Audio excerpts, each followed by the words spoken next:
living on a disk, floating through space, with a tiny sun.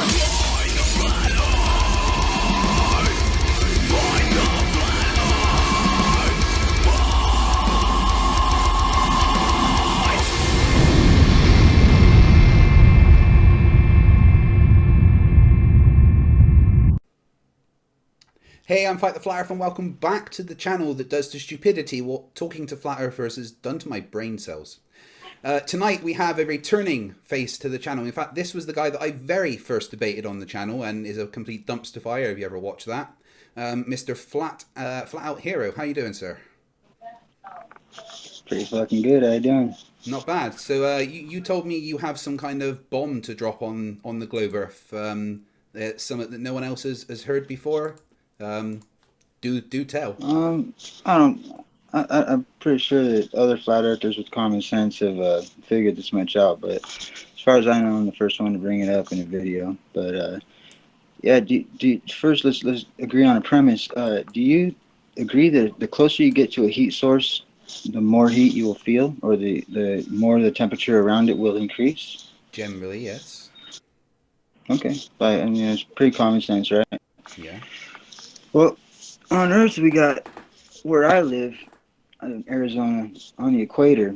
Like right now, it's probably like 100 or a little over 100 degrees, but it's still the same day in Antarctica and in the Arctic, and there's at least 100 degrees difference, if not more, at more Antarctic regions, right? Yeah. Okay, so well, the Earth has a radius of 6,300 miles, thereabout. Yeah, I think I know where you're going with this, but yeah. Well, I should hope so, but yeah, so we got 100-degree difference from 6,300 miles, right? Yeah. If you don't include the fact that the closer you get to a heat source, it's going to increase exponentially. We can just do the lowest minimum calculation that you could ever do. We can go every 6,300 miles, you're going to have another 100-degree increase or decrease, depending on going closer or farther from the heat source, correct? If not in what you're talking about with the Earth and the difference in temperatures between, say, the Arctic and everywhere else. No, that's not quite how Wait, it works. no. I'm saying that the sun. I agree that if you move closer to a heat source, in general, if there is a medium to transmit that heat, then you will feel the heat more. Well, okay, what medium doesn't transmit heat? A vacuum? I can transmit heat through a vacuum. What are you talking about? No, heat needs a I can medium demonstrate to that on transfer Earth. through. No, you can transfer heat. You can That's transfer a basic light. physics thing, that heat needs a medium to transfer. Okay, well, space isn't a complete vacuum either, but No, you can create for a vacuum all intents chamber and on Earth. purposes, And it is a as close to damn it vacuum, but nothing's a perfect vacuum. Of course, there's stuff in space. okay. Right, but So what you're saying then? Right, let me. I think what you're saying is the fact that the fact that Antarctica is closer to the sun than Arizona, therefore it should be warmer, right? No, not at all. No, I mean Okay. that's a whole different subject. But what I'm saying is, if you take the equator being closer to the sun than Antarctica, because it's 6,300 miles closer to the sun, right? Yeah. There's a 100-degree difference there. Yeah. So if you're going to go another 6,300 degrees or 6,300 miles off of the surface, off of the equator, towards the sun, you're going to have another 100-degree increase. But what you're saying is that the sunlight doesn't transfer any heat through the vacuum? No, there's some kind of false equivalency there. So what you're saying is, because there is 100 degrees difference with that distance in it, there's a 100-degree difference with that difference in length. So therefore, if you increase that length for more, then the heat difference should increase the same, right? But if you get to 300 miles closer than the equator, that's not why the pole is colder, because it's further away. That's not the reason why the pole is colder, because it's further away. It's much more to do with the amount of energy received from the sun, because That's what I'm talking about. yeah, and The amount of energy received from the that sun. isn't to do with how close it is. That is to do with the amount of energy received per square mile. So let me get my globe out to show you. All right. So over this side. So let's say the sun's shining from over here. All right. And let's get so America. So Arizona's about here, and Antarctica's down here. All right. So the sun's shining. So you're here, and you're getting 100 degrees more than here. All right. That's not because this bit is further away from the sun. It's because this area here is receiving more direct sunlight, whereas this area has the same amount of sunlight spread over a larger distance, meaning that the same amount of energy is over a larger difference because of the fact that it's sloping away. So if you imagine a circle of light hitting straight on there, it's just going to be a circle. But if that same circle hit down here, it's going to be stretched, right? Because so that's the same with the sunlight. It's because there is less energy per square mile being received because of the fact that it has to do it over a larger area than here, which is more direct from the sun. Okay? It's the same with the seasons.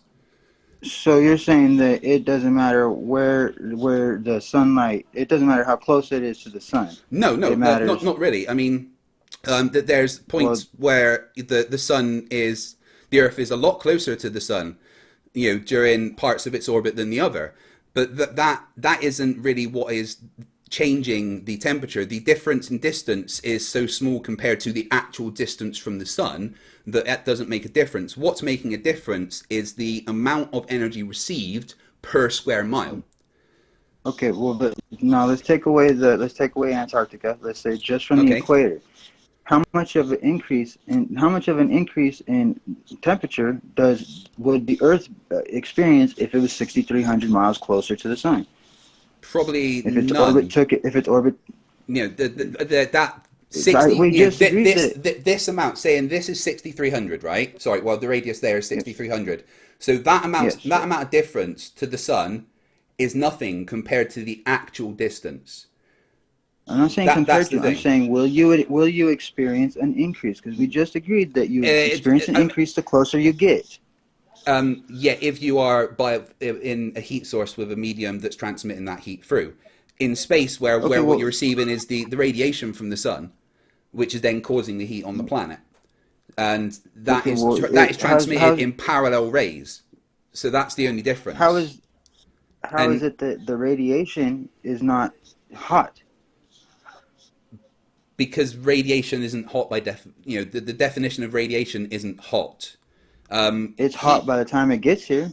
No, it's interactions with the atmosphere and the UV radiation and everything. The way the sun, the way the byproducts of the fusion reaction at the center of the sun interact with our atmosphere and everything is what causes our heat. It's not actually the direct heat from this ball of plasma. So there's no direct transfer of heat in space because there's a vacuum. There isn't anything to transfer that heat from one thing to the other. So how come I can transfer heat through a vacuum chamber? I don't think you could transfer heat through a vacuum chamber. Like if you what do you mean by transfer heat through a vacuum chamber? How would you do that? Well, let's say like if you were to put a heat lamp on one side of a vacuum chamber, and then you were to, and let's say you make a thin vacuum chamber so that it's like an ant farm, like that much of a vacuum chamber, like just a little small amount of vacuum, right? And you turn it sideways so it's like a wall, and you put a heat lamp on it on this side, and you put a thermometer on the other side of the wall. Just because it's going through the vacuum chamber, it's still going to radiate heat through it. You're still going to measure an increase in temperature. No, and that's kind of the premise behind double glazing windows and stuff. There's like a little vacuum in it that insulates the heat because it doesn't let the heat transfer through it. It's the same premise. A vacuum will not. The only thing about that we know of that can transfer through a vacuum is electromagnetic radiation, light waves. There's nothing else that can transfer through a vacuum, and that is the basis behind a lot of insulating technologies. The fact that a vacuum wouldn't allow that heat to be transferred through it. Okay, so how does the light get through and then it comes out on the other side of the atmosphere hot? Because it's not heat that is coming to us, it's radiation from the sun that is then interacting with the atmosphere. The radiation is the light, right? The radiation is the light. You seem to, your camera's frozen up for some reason. I can still hear you. Yes, the radiation, well, the light is part of the radiation because the light that we see is part of the electromagnetic spectrum. So you hear me? Yes, infrared. But heat itself doesn't transfer through a medium. I feel heat. Heat transfers through a medium, not through a vacuum. But I feel heat from the sun. Yeah, but that's not, again, that's the way the everything that's coming from the sun is interacting with our atmosphere and everything, the radiation itself. But the actual physical heat doesn't transfer through the vacuum of space. What experiment can you show me that shows just light that doesn't have any heat attached to it, just the radiation of light and say that again. How does you want me to separate radiation? No heat. How can no? I haven't said it yet. How do you make gases, which is our atmosphere is made of gases, right? Yeah. Okay, so how do you make light react with gases and create heat the way that the sun does? We know what the byproducts of the sun's fusion reaction is. No. I'm asking, how can you show me an experiment where they've reproduced this, where they've actually repeated this, or is this just a theory? What you mean where they've created the same things that come from the sun and where tried to transfer them? Gases and light and created heat, like they say the sun does. They're saying that's how it's possible. Well, I'd like to see where they got that. Fusion reactions are something we're trying to figure out, and if you can tell us how to do that, then that'd be great, because that's a lot of energy we can use. But we don't currently know how to create a stable fusion reaction. There is lots of research into it. The Chinese are actually at the forefront of that research, but it's something that we're working towards. No, is a fusion reaction light and gases making heat? No, not really. Okay, that's what I'm asking for. That's what you're saying happens. I'm saying that. I would need to create a fusion reaction to get the byproducts of that to then show you. What I don't understand. But if you have, do you know the difference between radiation, convection, conduction? Do you know what these terms mean? I know that the radiation can. Radiation can be a lot of things. It depends on how you're using it. But convection and conduction, like if it's conductive, if they're saying that the vacuum of space is not conductive, it's convective, right? It's convex. But that I disagree with that completely, because you can conduct through it, not through space, but through a vacuum. Right. Okay. So I've been trying to figure out a way to word this for you. I'm looking back through one of my old scripts. Like a vacuum is empty space, right? So it can't conduct heat through it, but that doesn't mean that heat can't pass through it. But it won't affect what's in there, because there's nothing in the vacuum to take up the energy, right? Does that make sense? Okay. Well, so a vacuum flask worked because they reduce the amount of heat by conduction and convection. So they keep the contents of what's in a vacuum flask hot or cold, because it doesn't allow that temperature to be conducted or convected away, right? Forever, or does it just reduce it? Well, it reduces it severely, because we can't create a perfect vacuum. And space isn't even a perfect vacuum. No, space isn't a perfect vacuum, but near as damn it is a perfect vacuum, because there's so little in it compared to the size of space. Okay. Well, see, I come into these conversations. I think my issue is I come into these conversations expecting you to understand things like conductivity and convection of heat and things like that. But how is that wrong? Because you're saying that you should just feel the heat in a vacuum, but there's nothing in the vacuum. No. I said it reduces it. Right. Okay, but your point about Antarctica and everything, have I explained to you as to why it's colder and it's not to do with the No, distance? you posited a theory, but Well, it's not a theory. That's I would well like to understood. say straight up that, well, no, it's not well understood, because if you have a 93 million mile away heat source, Yeah. that's going to be the same temperature hitting every part of the Earth at the same time. Any part of Yeah, the Earth that the absolutely. light hits would be the However, same if you temperature. take that same temperature and you have to spread that same temperature over a larger distance, that means less energy per square mile. Does that make sense? What you're saying is you're saying that light rays can only hit a certain geographical area, because No, I'm light saying that is fluid almost. for all intents and purposes, light from the sun is parallel. So they're all coming at it like this. All right? Okay, Because it's so the far light away bulb, and the light's so big. But that means that when you're here on the equator or just above it because of the tilt, you're going to be receiving a much more direct source of light than down here. You're still going to be getting the light I get down what you're here, saying. but the same No, I get what amount you're saying. is spread over a larger area. So But now let's put that into practice. Now let's put a heat lamp next to your little globe right there, and let's see if you do not feel heat just as comparable as you do okay, so on the equator as you do at Antarctica. all right, to do that, I would need to replicate the distances between the Earth and the Sun and everything, right? And let me show you something. Sure. If I took to scale, right, let's say this is the Moon and this is the Earth. No difference. Right, let's say this is the Earth, the Moon, and this is the Earth. All right. Gotcha. Yeah. You can't even see it, or they're literally Yeah, I know, this far apart. So then to get the distance to And the then sun, the sun to test that farther. hypothesis for you, I would have to replicate that the same. I assume that it would be If you were maybe to two do football that, fields. do you expect that there would be a 100-degree difference in between, or No. any difference at all noticeable between the equator and the Antarctic region? Because No, the light's hitting it the same. No, it's not hitting it the same. As I explained, there is a larger surface area for the same amount of energy, meaning less energy per square mile. That's basic No, math. no, it's not though, because it's But still just as much light. it, Just as much light is hitting it. It's the same light. but that same amount of light has to do it over a larger area. I mean, I feel like I have to draw you a No, picture it's- here. Well, I mean, yeah, because it doesn't matter like that. Every ray of light, even though you can't really break them down into rays, but if you want to call it a ray, every ray of light, whether or not it spreads out over the period, it's still gonna be the same temperature wherever it's hitting. Okay. That's just common sense.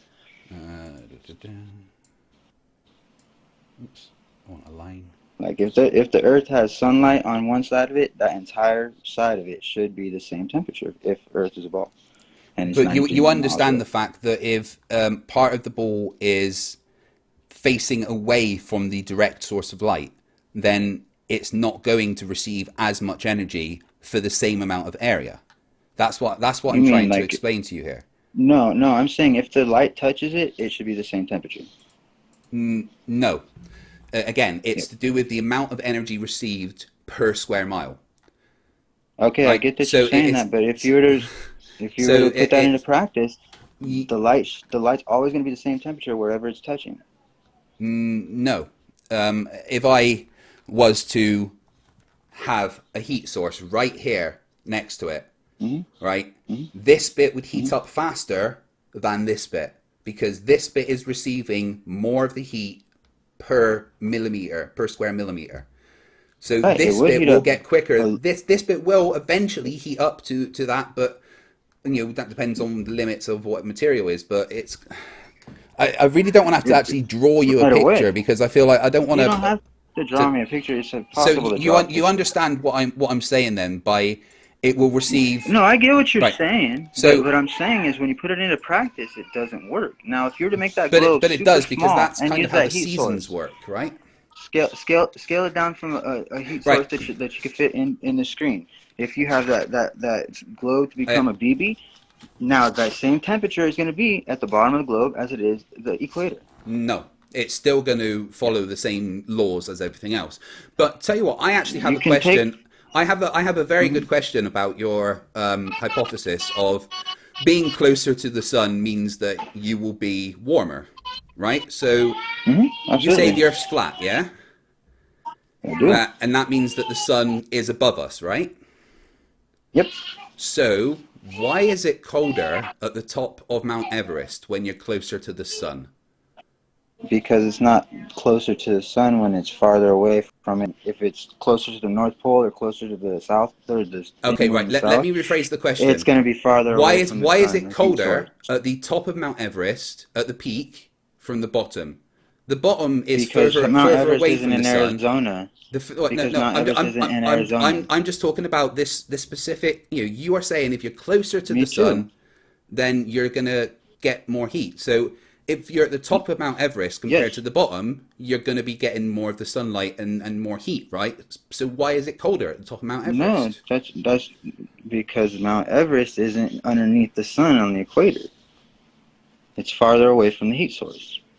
Okay, any hill. There's snow everywhere. There's snow. All my hills around me got no snow. Any mountain, they're high in altitude. Dude, any mountain snow. is colder at the top than the bottom, right? So why is that? Maybe I don't think. No, not around me. No. Yeah, it's a fact. Really? Temperature decreases with altitude. Because there's no snow around me. I'm not talking about snow. I'm talking about temperature. It's colder the higher you go.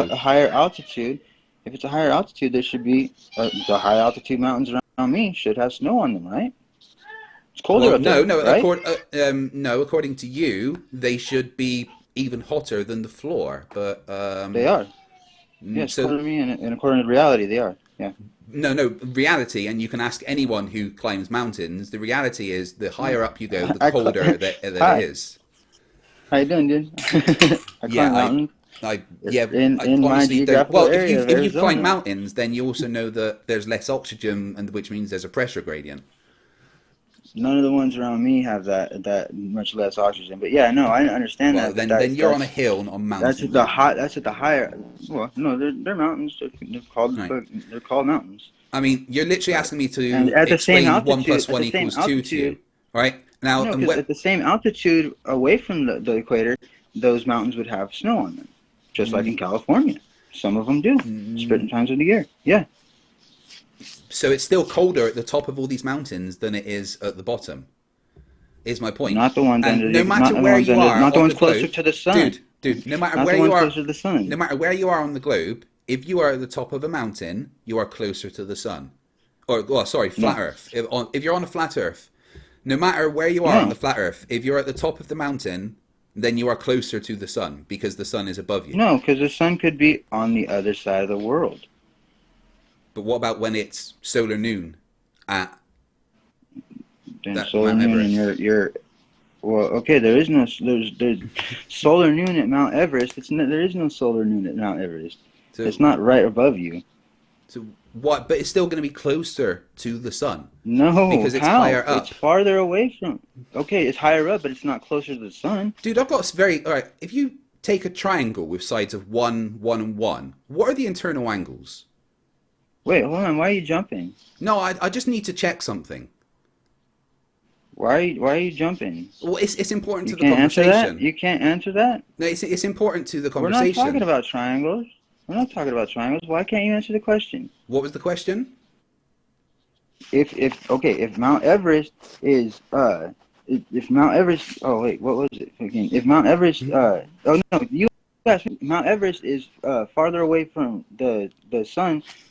My answer is Mount Everest is farther away from it, to the side, not closer. So you can be at the top of Mount Everest, but you're not going to experience, you're not going to be closer to the sun than you would be, like, say, if you're me in Arizona, because you're farther away. I'm not talking about Arizona. I'm talking about the difference between the peak and the base of Mount Everest. Okay, well, if the sun's only 30, it's in our dome, it's only like 33 or 40 miles up there, then yeah, you'd have to be. I'll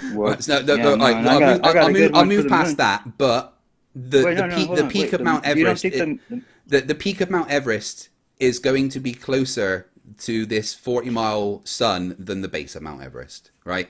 So why is it so much fucking colder? Why would it be? Why would because of math. It's farther away. It's 30 miles high from me. It's way farther than 30 I'm not miles away talking from the about sun at you. Mount Everest. Oh my goodness! Right. No. Right. I answered your question. Now, The heat source. it's very important to this conversation if you answer my question. Okay. If you take a triangle with sides of 1, 1, and 1, what are the internal angles? Is it on a sphere or is it on a flat surface? It's a triangle. I get that. Just But is an it on a sphere equilateral or is it on a triangle flat with sides surface? of 1, 1, and 1. What are the internal angles? Fucking, I forget. I knew that shit fucking a while ago, but I forget. All right, get Fucking, back they to hit me me with with that it one. before, but yeah, it doesn't apply to the fact that fucking Mount Everest is way It over kind here. of it But proves the but point that you can't do basic I maths, can't really. do math. No, I can't remember the amount of fucking, because I don't care about that shit. And honestly, fucking, it doesn't fucking matter to me, dude. Fucking like, what matters to me is like the fact. Okay, we can see the Tycho crater in the moon, right? Can you see the face in the moon? Can you see the eye? Aye. Yeah. Okay. Yeah. I was looking at it with my daughter's That telescope a crater's couple of only days 50 ago. miles. That's all right. Cool. Well, hey, awesome. Are we going back to the that conversation we crater, I had can 8 see, months ago? I can see with my. I hope so, because I can see with my bare eyes. And you just laughed at me that when I said that the sun was 33 miles high.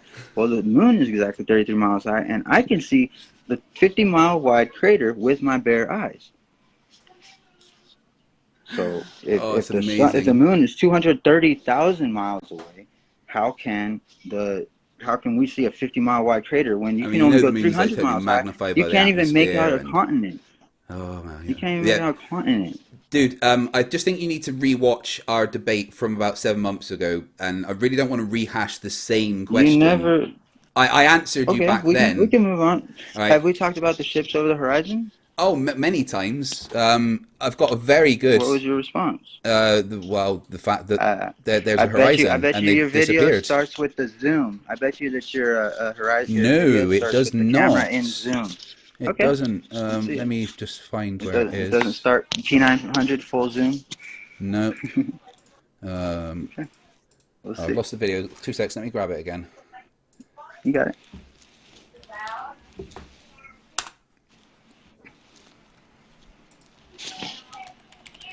I challenged Woofy to make his video of the ship when he made that video of the ship sailing away from Perth, Australia. You ever seen that? Possibly. Me and Wolfie disproved the Earth spinning a couple of weeks ago. That was fun. Right. Disproved it spinning? Yeah, with the help of Bob. You disproved that it spins. Oh yeah. Well, I didn't need to because Bob Nadell did that for me. I thought you thought it.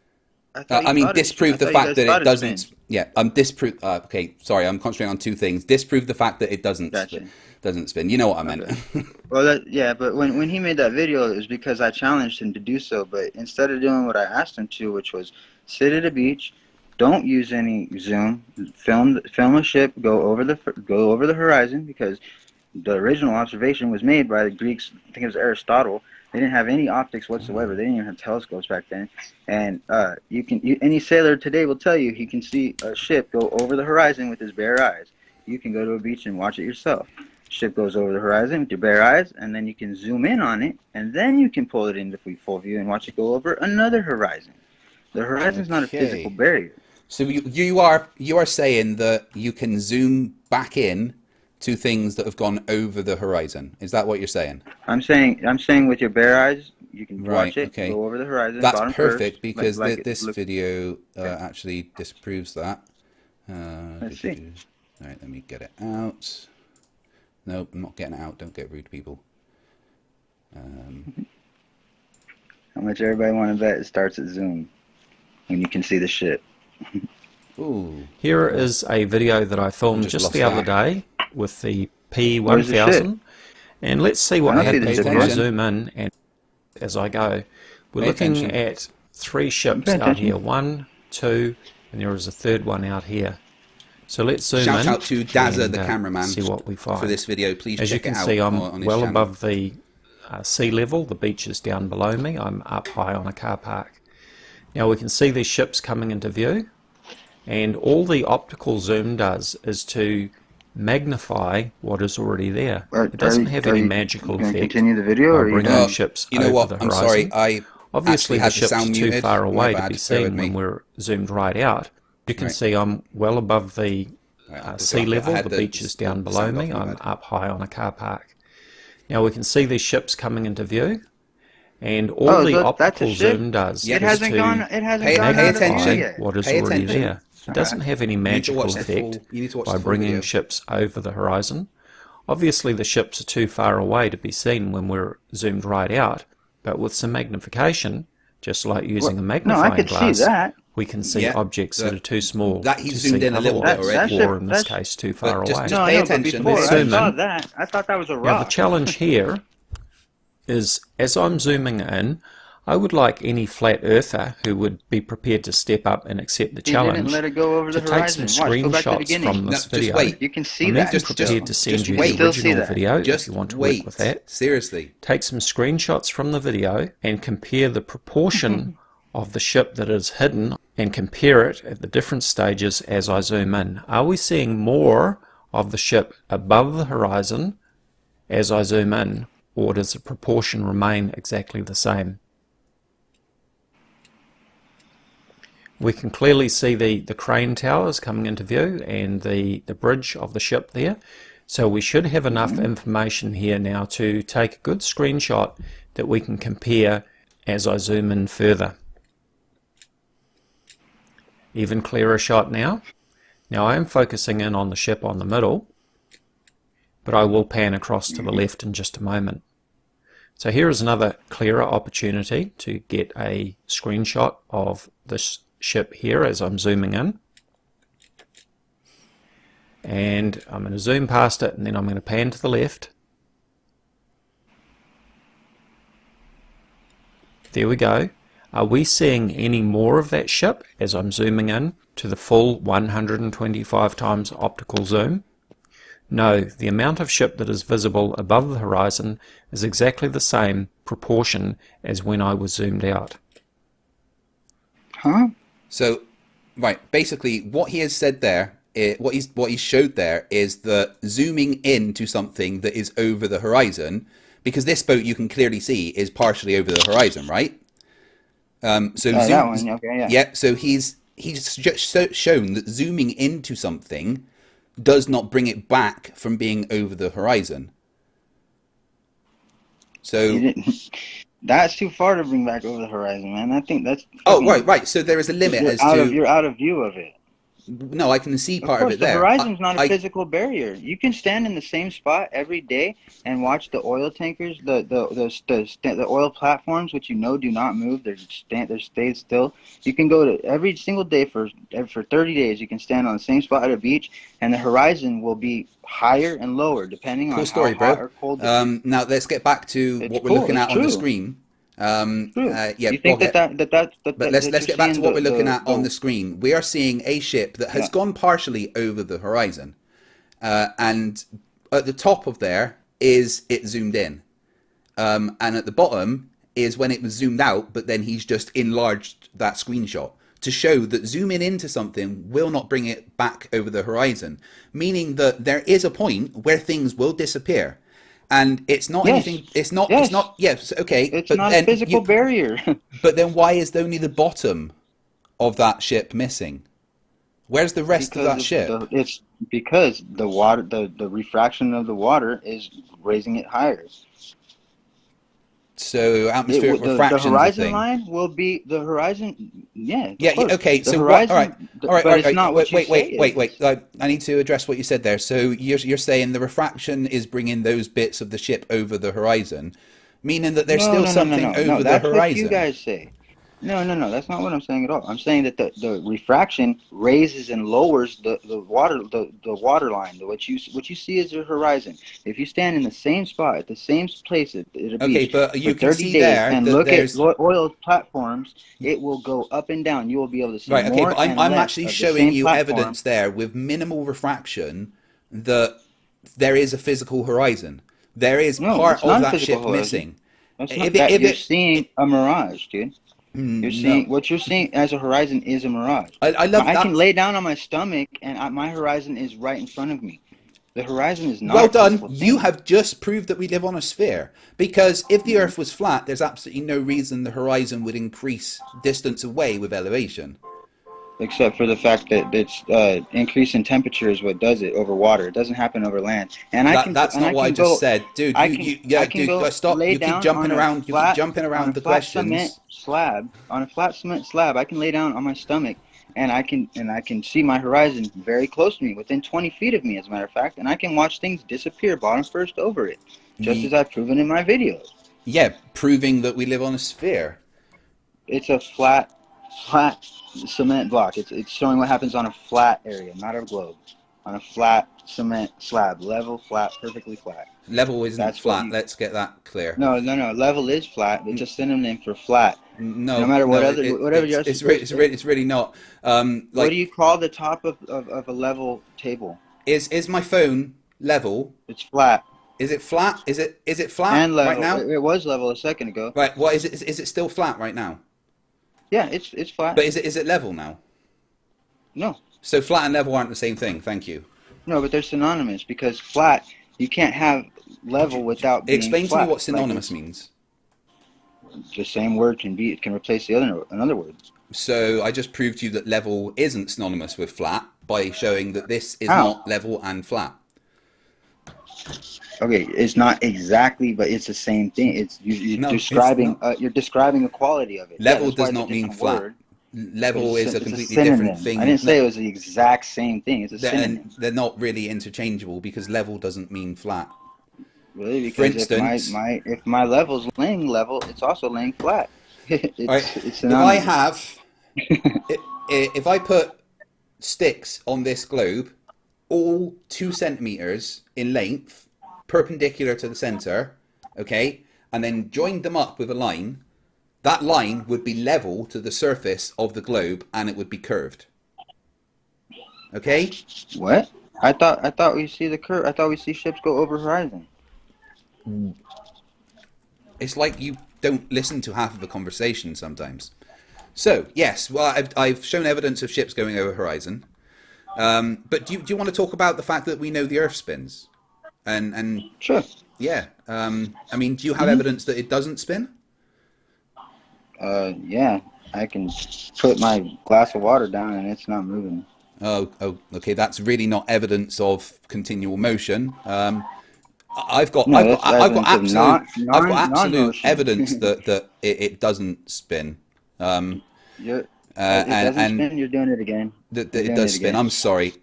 It's the summer holidays, and honestly, my house is just full of kids all the time, and that is more stressful than talking to Flerfs. All right, so yeah, we've got evidence that it does spin. And would you like to see the evidence? Yeah, absolutely. Cool.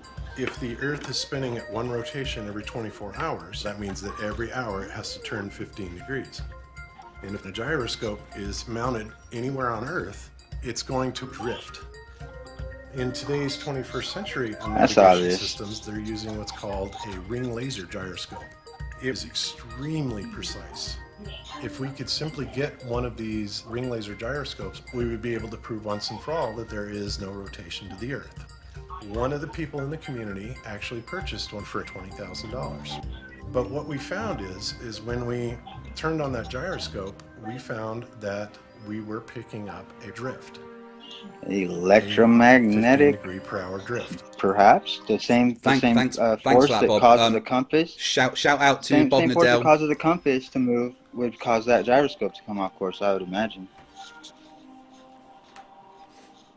Okay, could you explain to me the function of a fiber optic gyroscope and what the Sagnac effect is? I know it's to determine a certain area in space, and it's supposed to move, and it's so supposed space to is real. React if it's space. There's space around me. I can invade you. Like, space can be used in not outer space terms. I'm not talking about outer space. I'm talking about space. All right. Yeah. So here's how a fiber optic spot in space. Here's how a fiber optic gyroscope, ring laser gyroscope, they're pretty much the same. Here's how it functions. What it does is it has a laser that goes around a path. Okay. And this laser is split into 2 paths, one clockwise and one anti-clockwise. Now, if it was metal? they use fiber optics. A fiber optic gyroscope uses fiber optics. Okay. But there's metal on it, right? There may be. That's not important. We're talking about what's happening within the fiber optics. When you talk about, we both agree that there's a magnet somewhere. Pay attention. There's a magnet somewhere, right? No. Now pay attention.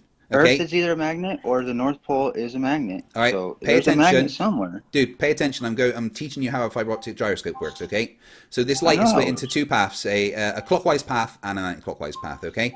So if there is no rotation, if it's completely still, then when that light recombines, then there's going to be no kind of interference pattern, right? However, if it is rotating on any axis, your pitch or roll, then it will show as an interference pattern in the light at the other end, because the fact that it's moving will make one of the paths, either clockwise or anti-clockwise, shorter, meaning that the light is quicker to go around that path, which means that when the light recombines, it will show as an interference pattern. So it's nothing to do with it's light within a fiber optic cable, and there's nothing to do with magnets. Okay, well, if you put a magnet next to it, then it shouldn't disturb the light, then, right? No, you can put a magnet next to a fiber optic gyroscope and you're fine. All right, well, let's see it.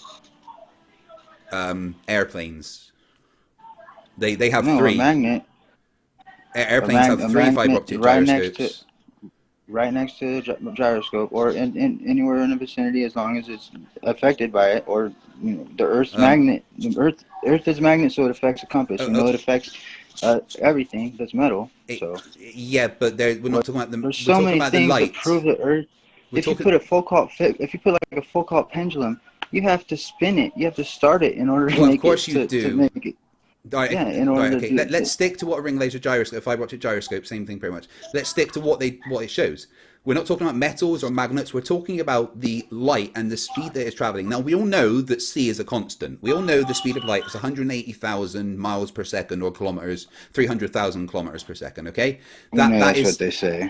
Well, no, it's indisputable. We know that because we can measure distances. It's very disputable. The number for energy. How did you come up with the number for energy? No one can still come up with the answer for that. Wow, that was crazy. Anyway, no, we all know that c is a constant, how did you come up with the number for energy? So we know that the speed of light is a thing. So we know that I'm not talking about energy. What's the calculation to get energy? Well, that's the speed of light. E equals mc squared. Like, come on. Yeah, c is one of the things in that calculation. We know what c is. We know the speed of light. We can easily calculate that with two mirrors and a laser. Okay. What about E? I'm not talking about E right now. I'm talking about the speed of light. Pay attention. Stay on topic, dude. On topic, okay? So, we know the speed of light, so we can measure if something is moving based on the speed of light. And that is how the fiber optic gyroscope works. So, that tells you that the Earth is drifting at 15 degrees per hour. There is no other explanation for it because it cannot measure what is going on outside of that gyroscope. It can only measure the same as a Foucault pendulum. No, it's not the same as a Foucault pendulum in any way. I'd like to see a Foucault pendulum that doesn't have metal as the weight. Easy. Really? Yeah, just Google's a Where? thing. Google is a is thing, it? Well, you know of one apparently because it was easy. So where is that? Now, a Foucault's pendulum is actually a very good example because. And this is an experiment that I'm trying to figure out to do myself. You can use the drift of a Foucault's pendulum to calculate your distance to the North Pole. Did you know that? I bet, because it's a magnet drawing it to the North Pole. No. It's to do with the drift, right? It's still going on its plane. The only thing that is changing is its orientation to the distant stars of the universe. Well, that's the thing that's staying the same, is its orientation to the distant stars of the universe. That's the same with any pendulous movements. Right, so what have we seen so far? You don't understand pendulums, you don't understand gyroscopes, you're a massive troll. I understand a lot, dude. No, I'm not a troll. Hey, I'm honestly here to learn, bro, but you're not doing anything I don't understand. And the things that I'm telling you, you don't seem to have an answer for other than Google has an answer. No, so I've answered all of your questions. I'm a troll. Okay, that's a troll move. There's the evidence that the Earth does rotate. And the Sagnac effect 100% proves it. Would you like to see some evidence that the Earth's got some curve? Sure. Because I can do that as well. Really? Your homework, by the way, is to research the Sagnac effect, okay? I don't have to research shit. It's fucking done with the fucking metal, fucking done with magnetism involved. Yeah, that Figure it doesn't out. have anything to do with light. Okay, so you want to So see how, evidence? what negates the magnetism of Earth against these things? What do they do to negate the magnetism of Earth so it doesn't fuck with these experiments? It doesn't have anything to do with it. Now let's show you that You the think Earth that does have a curve. Are you compass ready? will be- Are you ready to see that the Earth's got curve? If you're seeing through this hole, Yeah, through the next absolutely. hole, and seeing the light at the backboard or at 17 feet off the water, the Earth is flat. If he's holding it up at 23 feet high and we're seeing the light, well, that's because the Earth's curved. So I should only be able to see it when it's at 17 feet. No, you're using light. Go ahead and drive down there, Enrique. You're going to hold the light there? Enrique, how high is your light? 17 feet. I mean, Whether or not the fucking light's Wait, shining wait. at an angle, it's still gonna go straight we through. don't see you, Enrique. Lift up your You light can't way see it above at your head. 17 feet, but then Interesting. interesting. Interesting there. Yeah, interesting. Yeah, Janice. he's using a light, not a laser. Okay, yeah. Try laser test over. Dude, he tried using a laser, and this was the backup test because he couldn't get the laser to work because he doesn't understand that I can show you lasers have 10 more that diffusion. do easily. You can prove it. All it takes is a quarter mile. If you can hit a Lego figurine that's only 2 inches tall with a laser over water, or a frozen lake, like they did it over a frozen lake for where there should have been 36 feet of curvature. They'd stayed the same the whole time. He drove away from the Okay, laser right. So on a snowmobile. you don't understand how and it was touching his lasers work. jacket. Right. Okay. Now They let's don't just talk. curve. Let's talk about they do because lasers that can be refracted the same as anything else. But they can bend, they can't curve. They can bend, but they can't curve. And you have to switch the medium. You can't just Wait. switch it in air. I just want to hear that again. They can hear bend, it again. but they can't curve. Called refraction. You're sticking with that. Straw hit water. You're sticking with. The light will bend one Stop time. talking. Stop talking. You're sticking with. It can bend, but it can't curve. Yep. Brilliant. Right. When you stick a straw in water, it bends. It doesn't. Anyway, curve. let's talk about what Jernism did. Because he couldn't get the laser to work because he doesn't understand the diffusion and stuff. So he had the light, right? And he's doing a way complex experiment that doesn't make any fucking sense when you can just simply shoot a laser a foot off the ground or however high you want through the next hole and seeing the light. At 2 the seconds. There's no curve. Okay, so at this point, right, the guy is holding the light at 17 foot and it's not appearing on the screen. You can't see it through the holes. But then he lifts the light up. He lifts the light up and then it's there on the screen. Exactly as he explained in this bit. Where's the split screen showing him doing that?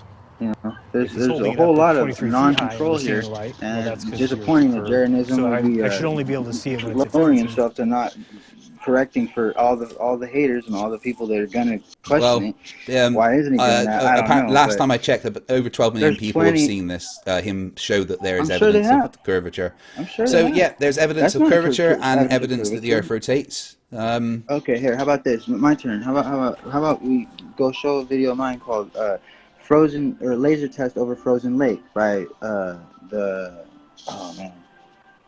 Potter's Clay. I'd like you to explain that for me. Yeah, light refracts. No, you haven't seen it yet. Here's could you play the video getting for it up. me? 2 secs. I watched your videos. 2 secs. I'm getting it up. I did watch 2 secs. I'm getting it up. All right. I can't do these things Alright. instantly. Right. So, but I do have something to say about laser tests in general. I don't put any stead behind them because light refracts. A laser test is a completely useless thing to do over water and stuff because light refracts. It's as simple as that. No, you're right. But if it's it only refracts if it's hot over water, where like the more heat you have over water, like on a hot day, you're gonna have a higher horizon because the water is refracted that much. It's gonna go higher. Then if you have a cold day, like over a frozen lake, where it's nighttime too, where they did it, there's the least amount of refraction they'll ever experience because there's no difference in temperature. The air is just the same temperature as the ice right below it. There's so minuscule difference that it's not creating refraction. Refraction either has to have a medium that is going to change it, like water, from air to water, like we see when a straw goes into a glass of water, or it would have to be severe. So like it would still be water refracting it, but it would be evaporating water. So it always has to check refraction. It always has to change the medium. That's the definition of it. You can't have refraction without the medium change. Yeah, I've seen this video and I've debunked it actually, so I'm going to tell you where what the issue video? is. That's the definition. Oh, okay. The Potter's Clay one. Could you show it? Could you show it for your viewers? I'm getting it up now. Bear with me. I want to get it to the point that I got up before. Gotcha. I think it was at 4 or 6. Put it under there. For everybody's information, he starts off at 1.5 feet above about like 1.5 feet above the ice, and they're going to become he has louder or his quieter operator or son or whatever operating based and on the just results. keep it on him so that he's maintaining. He's always riding the snowmobile, and it hits his jacket the entire 7-mile drive, and it should be 36 feet above his head, but it didn't go an inch higher. If there was any curve, there should have been at least some increase. Before it got too dark and before I left with the sled, what I did to set the initial level on the laser was just shine it down the lake approximately where I thought it might be about the right height.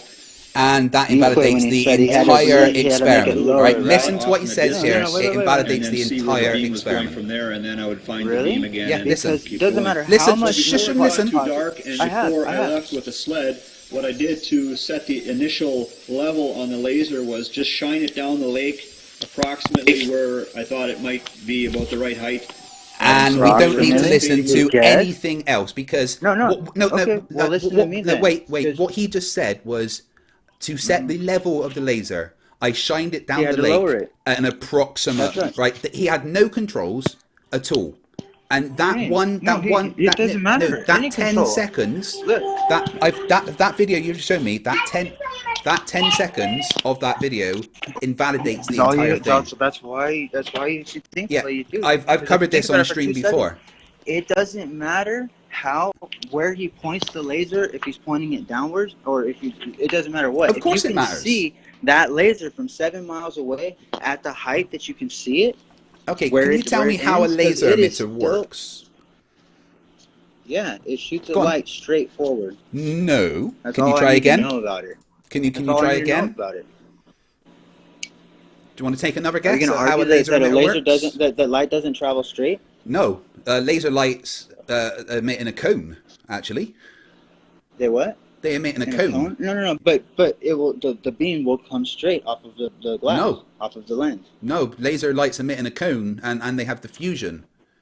So the fact that he didn't even try to have it level, perpendicular to gravity. Wait, stop talking. He didn't even try to get the laser perpendicular, which means to gravity. Absolutely, he did. No, he didn't. He was hitting himself on the snowmobile.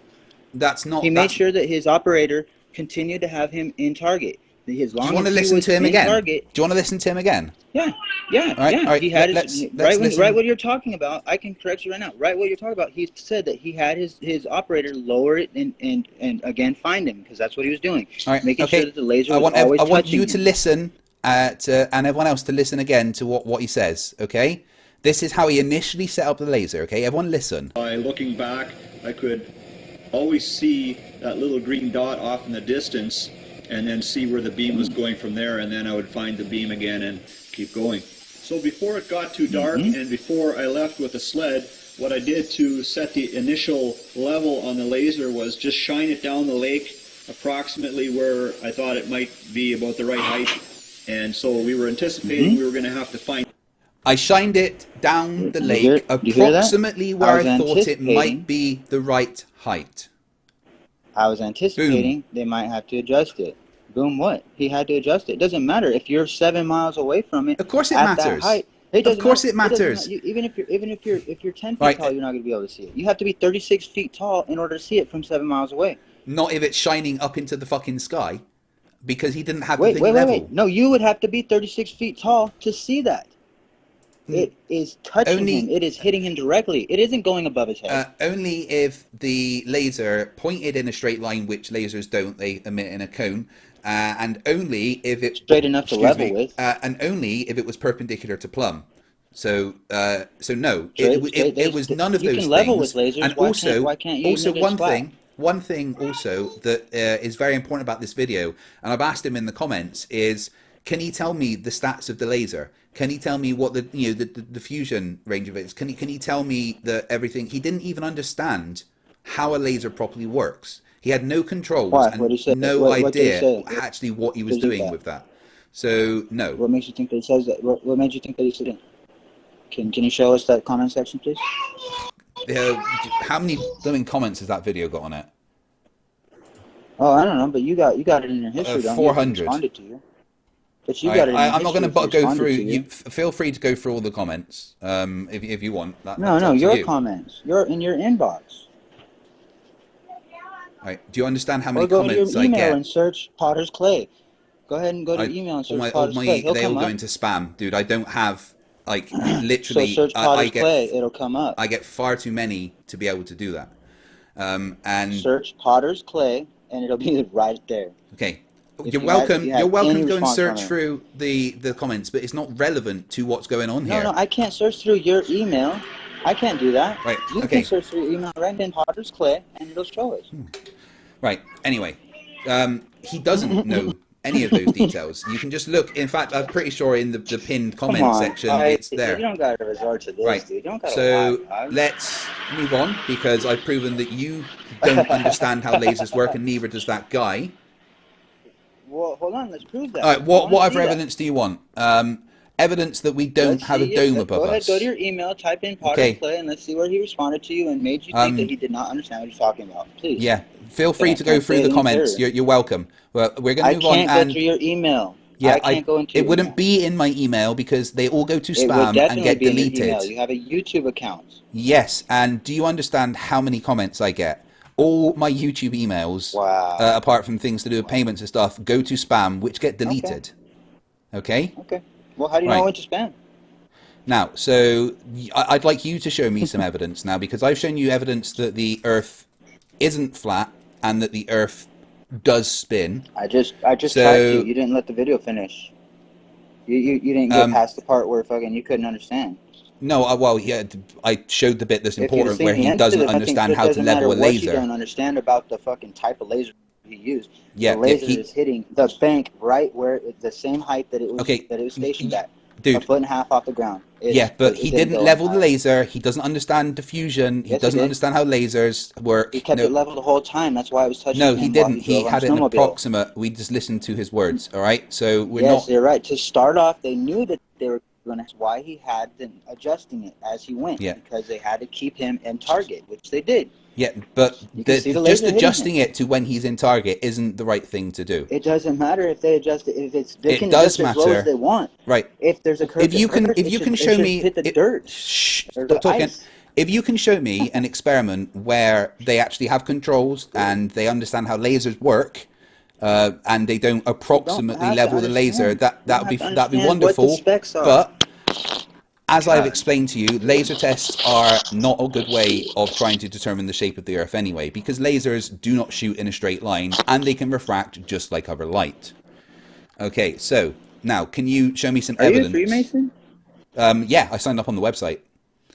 That's what I'm also Illuminati. I signed up on that website as well. They have a secret society for a reason. They're keeping a secret from you. Dude, there's a reason. Did you listen to what I said? Did you listen to what I said? Did you listen to what I said? I signed up on the website. I get it. Yeah. And it's not a secret website. Your first response was right it's not a secret website. It's a website anybody can go to. It's really not a secret society because you can sign up on a fucking website. It's the epitome of secret societies. Then why can I sign up on a website? Why is there a registry that shows you all the list of names? Because they have members. It's a secret society with members. It's not a very good secret society, is it? Yeah, they got you doing their thing. Yeah. Oh, so you're saying the Freemasons are telling me to do this? Yeah. I signed up to become a Freemason after I started my channel because I thought it'd be funny. Really? Yeah. All right. Well, let's see your application date. I have to do my emails again. No. Oh, sure, wherever it's at. I know this will be in my emails. And hey, wait, though. Just because you signed up after you made your channel, that doesn't mean that you're not still fucking trying to go for their cause. Just because you were tricked before, their cause. Now you know you're not going to continue on with their cause. I can't remember what the email was for it. It's like joining a gang. Just because you believed what the gang was doing was right in the first place, when you join it, just because you fucking found out that you were wrong the whole time, but now you're working for a purpose by continuing to lie, you're gonna do it. So your homies. I get paid by YouTube and Patreon. That's all. I don't. Yeah, but Shit. There we go. Grand Lodge of Scotland. No, Thank you for your message. Let me. I'll show you the email. Do this for free, everybody. Where is the date on that? Just for the hate.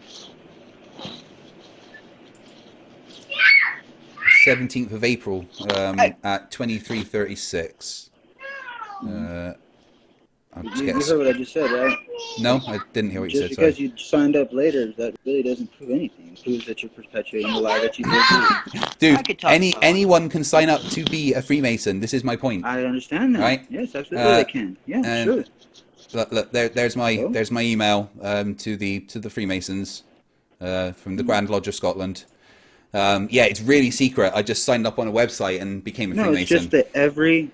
And what do you think's happened? So what do you think's happened since I became a Freemason? Do you think I've now been given instructions on what to do and are following? No, you're probably. If you just started, then you're still in the confused stage. You still think that you're perpetuating the truth, but you think that you got backup in it. But you'll find out. So you're thinking? Do you think that I have some kind of relationship with the Freemason? Because beyond that email, I've literally done nothing. It doesn't even matter. Like, you believe, there's people that aren't Freemason. I believed in the Ball Earth when I was in Freemason. I still think you do believe in the Ball Earth. I'm not convinced that you're actually not a at all. flat earther. Dude, I don't get paid for this shit. Why the fuck would I do it? Of physics. All I get is hate. Why the fuck would I do this? You like attention, I guess. Would be really? I guess, yeah. Do you have any evidence that the Earth is flat that I can't rip apart in about 3.5 seconds? Take a non-fisheye lens up in 120,000 feet into the air, and you'll see no curve. How about that? Okay, so the first picture from space in 1942 had a curve on it, and that wasn't fisheye. The first from space was fake from the Apollo missions, and there was some. Gone wild, dude, there was a picture from space way before then. Type in "astronauts gone wild," buddy, if you believe in NASA. So the first picture from space. You can see them all try to get. Bart Siebel tried to get them to swear on the Bible that they really went to the moon, and every single one of them started to do it until they came to under penalty of perjury and treason, and they said, "Whoa, hold on, I can get legally liable for this? No, get out, every single one of them." Now, okay, so. First picture of Earth from space. You ready? Yeah, they got. Bart Siebel has a nice little. He showed them the clip of them faking it. That was the whole purpose of the interviews. No, put them on the spot. He really didn't. Right, do you want to stop talking now and pay attention to the first picture from space? Are you going to show the astronauts gone wild, or a funny thing happened on the way to the moon where they? I've debunked that entire video. It's been the 50th anniversary. We've done all that, right? We're going to look at the very first picture of Earth from space. Are you ready? We can see the video of it. No, because it's not even. It's before that, dude. You don't even know what the first picture of Earth from space was. Do you know when the first picture of Earth from space was? If Earth is a ball. No. On the way to it's the this. This is the first picture of Earth from space. Okay, yeah, no, 1942, and there's a curve. Yeah, except for every lens has that slight curve, but they show a hell of a lot more curve on 30,000 feet on every rocket prior to that. Every single rocket launch showed from 30,000 feet a huge curve. New Mexico curving in the space jump, where that guy jumped from the edge of space. The edge of space jump for Red Bull. I've also debunked that. New Mexico curving. Dude, I've also debunked that. Just look at my debate with Sleeping Dumbass. Let's hear it here. I brought it up here because it shows New Mexico curving. All the way no, down, it really, it curves. really doesn't, Yeah. because those All the way cameras up, it weren't curves. even like level or anything, and It doesn't matter, the fisheye. you're trying to get something from something that wasn't set up to do something. Like you're asking it to do a tool, something that wasn't. But that the only picture that camera I'm that showing you wasn't there fisheye was is inside the the first box. picture of Earth from space, and it has curvature on. Okay. Not as much as there should be. I thought it No, curved- exactly I the thought amount it that curve- there should be I thought from you- that height. I thought you see ships disappear over the horizon. How Yeah, come we're that's not the seeing that effect of much of a curve? curvature, not curvature. They're a different thing, dumbass. Come on. Really? Because Yeah. the effect of curvature would be the what you see of it. You're really bad at this. Really? Yeah, so pictures of Earth from space showing curvature, evidence that the Earth rotates, evidence showed your from a flat picture, now earther that let's the show the Earth clip. has curve. Show the clip you said you debunked. Come on. Which clip? Where Bart Siebel, here, just the one where Bart Siebel showed Buzz Aldrin then taking the shot from the moon. The shot of Earth on the way to the moon, halfway to the moon. Oh, from the funny thing happened Apollo. on the way to the moon. Yep. Yeah. Mm-hmm. Are you talking about the bit where you see a bit of blackness come into the shot? Yeah, No, 'cause- not a bit of blackness. It shows them showing this ball Earth. You can see that it looks like a ball. Looks like a ball to me. Looks like a ball. Except for you can't even make out a continent. And I can make out a 50-mile wide crater on the moon, but you can't even make out a continent from the halfway You to the could moon. make out Figure continents that on out. that. You can make out plenty Really? of continents on that. Really? Yeah. Show us that. Show us that. From 1972. You telling me you can't see any? Let's see a 50-mile wide. Let's see a 50-mile wide. Let's see if it's the same size as the Tycho crater. Okay, again, just refer to our first debate where I thoroughly debunked that nonsense. Dude. No. You can't say that you debunk it if you're not going to show it. Like, let's see it. Blue marble. I want to definitely prove that point. Okay. No, wait, I'm just making sure I'm getting the right one, because there's been a couple of blue marbles. 1972.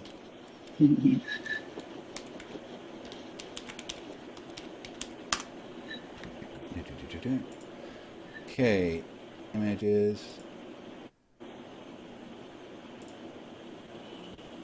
Is that the right one? No, that's the... Right, yeah, that's the right one. So, save image as... I gotta smoke some weed. Right, so you're telling me that on this image we can't see any continents? Definitely not a 50-mile wide area inside the continents, but yeah, let's see. I mean, I can see North America quite well. Don't know about you. Is that North America or is that Africa? Wait, no, that's upside down, isn't it? I certainly can't tell. But do you see a 50? No, it is obviously that's Africa. Look, my apologies. That is crater, Africa. If you well, if you superimpose the moon the same size as the Earth, or put it right next to it, the eye of the Tycho crater takes up almost a quarter, or not even, no, like almost an eighth of that surface area that you can see, right? Yeah, so you're saying that smaller. no. If you put the moon the same size as the Earth, because we can see the moon from the Earth. So yeah, and you know that you see the ball, it's like largely the Tycho magnified crater by the takes up an atmosphere and eighth stuff, of the right? ball. Look, when you see the moon from Earth, you can see a ball, right? You can see the Tycho crater in that ball. So the Tycho crater takes up about an eighth of the surface area. Yes, on the moon's ball. a lot smaller, So now we have dude. another ball, which is no, it's a ball. What aren't you getting? It's a ball. We can see a ball right here. I'm getting that it's a fucking ball that's a lot smaller, so the details on it will appear bigger. Okay, it doesn't matter how small or big yes, it is. it really does. You are showing your basic misunderstanding of spatial awareness here. The surface area of the ball, whatever the ball size is, the surface area of the ball, an eighth of it is taken up by Tycho crater. Can we get that far? Like just picture any ball, baseball. An eighth of it on the moon, because the moon is a lot smaller, so it will appear a baseball. That the things are bigger, dude. Seriously, a baseball. I don't want to rehash an argument. I don't want to rehash an argument we had 8 months ago. You said you had new things. No. You wanted me if I could bring up evidence. This is evidence. Look, but I debunked that already. You don't understand how to scale. Paint a baseball with an eighth of it, the surface area you can see. Take out an eighth of it in a circle. That is what I'm talking about. It has no bearing on how big the ball is. Yes, it does, because the features are bigger because the ball is smaller. What aren't you getting of this? Now look, why don't you have spatial reasoning abilities? Eighth of the surface area of the moon different visibly than the eighth of the surface of the Earth. Of course, because the moon is fucking smaller than the surface of the Earth, so you're going to see it's an eighth of features it. bigger. It's an eighth of it. It's an eighth of it. And it's exactly as if you put the fucking moon and overlaid it on the Earth, then the fucking Tycho crater will be bigger in comparison to how it would really be. This is basic shit. What? Seriously. How? It takes up that much of the surface area you can see. And it would be bigger than it would actually be when you're trying to compare it if you compared the Earth to the moon. If you made the moon the size of the Earth and then looked at the Tycho crater, it would look bigger than it's supposed to be. Fuck's sake, man. Seriously. You gotta realize your picture is from 100,000 miles away. Yes, well done. We're seeing, and the maths work out exactly as it should be. Honestly. And with using cameras, with using optics, we can do it with our bare eyes from the Earth and see exactly because the moon is smaller, so the features stand out more. What don't you get about this? What? It's smaller, so those features stand out. Yeah, you can't see 50 miles. You can't see that far. God, 50 miles. You can't even see 50 miles from. Of course, you can see 50 miles. Your eyes don't randomly stop. You can't make out a 50-mile wide mountain on from the ISS without zoom. And that's only 300 miles high. Yes, you can. You really. Really? Yeah, I mean, your arguments here are so bad. We went through all of this before. Now. Right? We went through all of this before. You still don't get it. Live feed you right still now. Don't. Stop talking. You don't get it. Okay, when you're looking at the moon, it is largely magnified by our atmosphere. Massively. And because the moon is smaller than... Stop talking and listen. Right? Because the moon is smaller than the Earth, the features will appear bigger on it than if you compared it to Earth. This is simple. Okay, can you show us gases making a magnification effect if you say that it magnifies shit? I'd like to see that. You're just denying how physics work now, basically. No, I'm just teach you the alphabet as well. I'm not denying. Should we do some basic counting? One. See something. I want to see it. You claim it's true. I want to see it. You say that that's what's happening. I want to see it. You look at the moon. There you go. Boom. These things aren't... Now let's have a repeatable experiment. Okay, so... the fact that you don't understand spatial reasoning... You gotta actually... Stop talking. Flat out, stop talking. The fact that you don't understand spatial awareness is not proof of anything, okay? So let's hear your next evidence that the Earth is flat. Like, I don't know. Have you got a picture of the flat Earth? Sure. We can take flight charts or take road maps. Oh yeah, they're based on a globe. We've been through that. Also, Wolfie said, "Do you have his money?" Mercator projections are based on a globe. Yeah, they're all projections. They're all projections of a globe. Yeah. When you piece together MC2 proved that. you get a Mercator. Yeah. Yeah, no, you didn't. Do you really want to bring this up because you still owe Wolfie a lot of money? Right? I don't know anybody's shit. No one's completed my challenge. Right. So where's the gymnasium floor covered in flight charts that creates a flat map that I asked for? It wouldn't happen because there wouldn't be a flat map because it's projection Absolutely of the globe. You numbnuts. You can use road maps if you like. All right, and I tell you what, if you want to see accurate.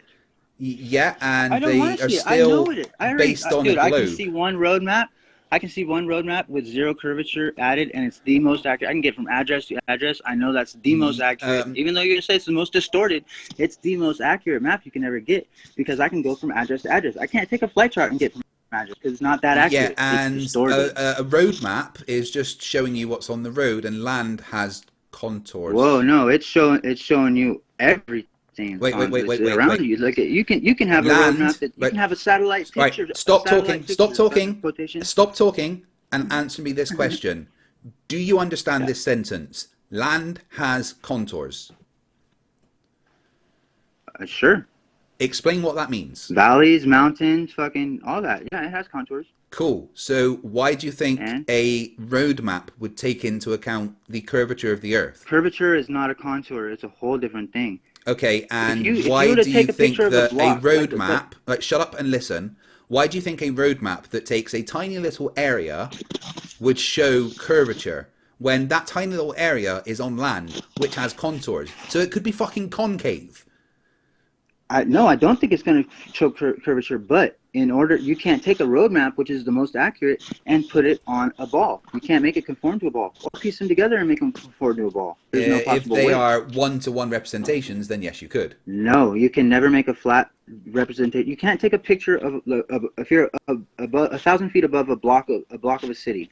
Okay, let's just take a block of a city, and you take a picture straight down. Now all you have is a picture of the block of the city. You can piece together every section of the city, make a picture And of what it you would have, be piece them together, and it does not show any if curvature. It didn't take into account those things. If you There- had one it to would be in if fact, there were curvature. Shut up it and would. listen. All right. It doesn't. Have you ever seen a one-to-one navigation map? Have you ever seen one? Yep. You have. Thomas Guide. Yeah. Show me a one-to-one navigation map. Thomas Guide. Because I've only seen one. The Thomas Guide. And That's a great one. Everybody knows the Thomas Guide. let me have a look. Here it is. It's the perfect example of a one-to-one navigation map. And there's a very important thing about this one-to-one navigation map. And have you any idea what that important thing might be before I put it up? Yeah, you can't make it conform to a sphere. Oh, really? So you're saying that in this one-to-one navigation map, you can't make it Let's conform see to it. a sphere. Are you ready? There is a one-to-one navigation map. And the important thing is, it's got a fucking sphere on it. That's not a ratio 1-to-1. That's not even a map. I'm talking about a flight chart, dude. Yeah, that is What the fuck is that? that is an exact scale. You know, exact scale. scale what? Map of the Earth. That is an exact. That's not the lowest ratio. You can't. I'm talking Alright, sorry, about right, block, okay. a block of a city. A block of a city, dude. How hard is it? A block But of this, a city. You get 1,000 feet above it. All right, you dude, take a stop picture talking. straight Stop down. talking. And stop talking and listen. Stop talking and listen. Stop talking and listen. Stop talking and listen. This is the only version, the only thing that could accurately tell you where you are just by looking at it. And the most important thing about it is that there's a fucking sphere on it. If you wanted to travel anywhere in the world, that's not a fucking map at all. That's not a map. But it is actually. It's a map on a sphere, and it's a navigation tool that will show you exactly I can't where get you. from your address to my address. If that was big enough, you I can't get could. from my address. That's right. If it was, that's what I'm saying. Yeah, and Now, if it was when big you make enough, it big enough, you now can't shut wrap up and around it listen. too. If it was big enough, if this globe that's here just got bigger, it would still be a globe. It's not going to magically become flat. But right? now And now here's my next question. Right? No, stop talking. Stop talking and listen. Why would they make this? And more importantly, why would they make this and put it on something for somebody to use to navigate? Because it works for fucking. They've made it work so that it fucking fits a ball or fucking reality, but reality is the only one that we see in reality. Yeah, and you can make this in reality will get you exactly where you need to go, and it's based on a globe. Not only is it based on a globe, it uses a fucking globe. And if that was bigger, where's my address right there? Show me how you get to my address using that. It would be a tiny point on one of these continents, but it would still be okay. accurate. Well, where? How do you get to it? By following the directions. Right, if I knew the exact coordinates, listen. If you ask, right, you need to. There's one thing I want to tell you, and all fucking flat earthers, all right. This is how a conversation works. You ask a question, I answer. When I'm answering, you shut the fuck up, all right. That's how a conversation works. It's simple, all right. When you ask a question, you then shut up. Any better? You then shut up so that I can answer it, and I will do the same for you, right? Let's go back to this, right? So, this is a navigation tool. And if I knew the exact coordinates of your house, I could put it into that and I could go to your house. Okay? How would you know you were at my house? How? Because I would get to your house. How would you know you're not at my neighbor's house or even in my right block? Well, that depends on the coordinates that you gave me are true or not. But you're not saying how. Dude, let's go back. Stop. You asked the question, and then as I went to ask, you started talking again. Right? Please learn how a conversation works and shut the fuck up when I'm talking. All right? So, okay, what's your answer? If you gave me the coordinates to your house, and I put them into this, I could then go to your house. And I would know it was your house because I would turn up at your fucking house. Are you done yet? Yes. Next question. Okay, well, now look. You're saying that you can, and I'm saying, okay, prove it like we keep doing, and you just keep saying, no, you just got to accept that I could do it. That's all you got. You just got to accept that it could be done. You just got to accept that Google has the answer. You don't have any answers to This was made before Google. Look at the thing, dude. I know. I'm saying you. No, I don't You're saying that Google has the answer to previous things. You're saying that it just has to be accepted that it can. When I'm just asking, God damn it, just show me what the hell you're talking about. Because it doesn't look like it's going to get you anywhere near me. What do you think that little cursor is on the middle of the globe? That's the point where you are. And if you're talking about Google, actually, let's just ask Google something. Did you ask me a question? Was that a question? No, let me just ask Google something because that was a question. Hey, Google. You said cursor. What's a cursor for? Okay, Google. Is the Earth flat? No, the Earth is roughly golly sphere. willikers. Oh, you're right. That's all the proof you need. That's what I'm talking about. Oh, see, now, weird. When The holder of all knowledge of human race thinks that the Earth is a sphere. But anyway, let's go back to this. Do you know? The question. This is fucking brand new AI. See that cursor in the middle of that globe? Hilarious. What do you think that indicates? Wait, what cursor? It looks to me like that's an electronic device that is missing a screen somewhere. Is it not very good quality? I'll up your quality of the call 2 secs. No, I see it fine. There's great quality. Well, there's no screens there. Dude, there's literally no screens there. Right, one sec. There's literally a knob. Like there's a knob. Electricity. What does electricity do? Can you see it better now? I see it fine. Nothing's changed. I'm talking about it's an electronic device. So, how do you use that to get to an address? You can't. Of course you can.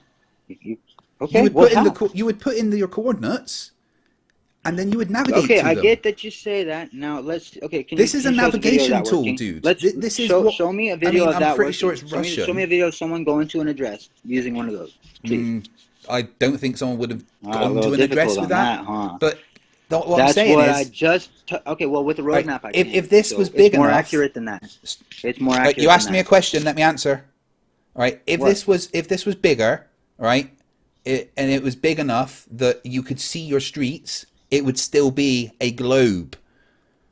No, it wouldn't. So at what point does it magically stop being a globe that tells you where to go? The point where you take pictures of it in reality and you piece them together. You can't, except this is reality and it takes you where you need to go. No, take pictures, which are satellite.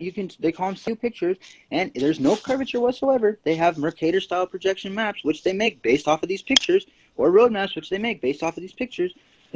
You can just use the pictures, piece them together, and you're not going to get a globe ever. If you had road maps of the entire planet, then yes, you would. Really? Because because this is a navigation tool. In one, dude. If there's no curvature in one, there's not going to be curvature over all of them. Think about it. Again, as I explained to you, you're not going to see curvature in one area or even a city because land has contours. But I am literally showing you. But you piece them together, and there should be curvature. I am literally showing you evidence that there are maps. Accurate maps. That's not a map. That's not a map. Well, it is because it's got longitude, latitude. Yeah, using a spherical map, which happens to be a globe because that's what they are. Okay, well, the most accurate maps get us from address to address, which is my whole point exactly. Yeah, we know a road map will do that. And the road map is going to show curve because land has contours. Don't make me keep saying the same thing over and over. Wait, it doesn't matter if land has contours or not. It'll show the contours too. You can have elevations on road maps. Yep, and if you look at the elevation above sea level at all points, then it will show you that there's a globe. If you map that out, it will show you a globe. Sea level.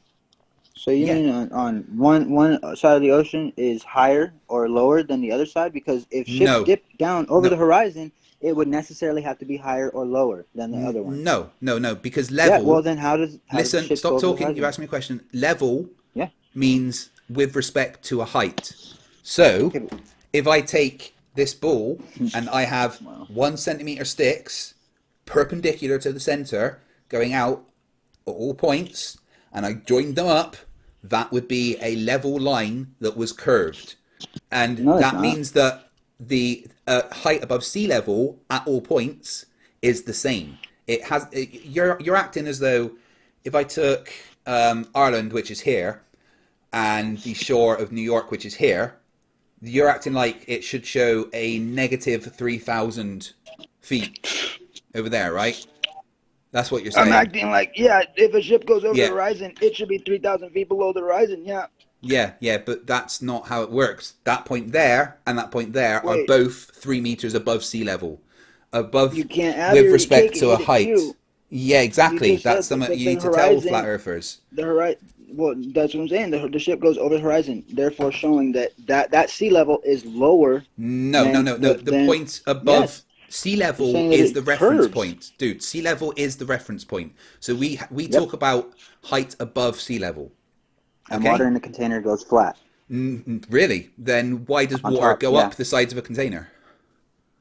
It doesn't. It absolutely does. Have you ever looked at the side of a glass? The water is curved up at it. You might have a fucking bit of refraction happening, but no. It's flat. Water will literally stick to the side of containers. Really? Do you want to get you a photo to show you that? Yeah, please, because that's it. Show me where refraction doesn't come into play when you're switching mediums. And if it is happening about refraction in any way. If it's a glass, it's going to refract. If you're looking into the glass, it's a refraction of the light. Yeah, it's going to happen. Right. Actually, water sits flat on top. Like this is a pretty good. Right here we go. Why we use spirit levels? So save image. Oh, spirit level. That's also an excellent example of fluids not being flat and level. When there's a pressure applied to them, there's an air bubble in there. But you can use the water in there to find a bit more basic physics for you here, because this is what happens. Water literally isn't flat and level in a container. Water sticks to the side of containers. Let's see it in reality, buddy. Let's see what you got. Sure. I don't need a cartoon. Here's an actual photograph that shows the same thing. I mean, meniscuses aren't like magic. Notice how there's a concave to the. Notice how the picture of the water shows a concave in it. Now let's see what reality shows us. Yeah, you realize it's the opposite of the mercury. Right. Okay. Let me just change that picture to an actual picture from reality. The mercury has a different. There we go. There's an actual picture of water in reality in a container, not being flat or level. What happens when light changes mediums? No. Let's not talk about light changing mediums. We're talking about what we're seeing here. Well, that's what's happening. No. The water is literally clinging to the side of the things. Really? Like literally clinging to the side of the Where's cup. the refraction? What refraction are you seeing that isn't that? There's nothing to do with refraction there. It's called a meniscus, dude. Light is entering a different medium.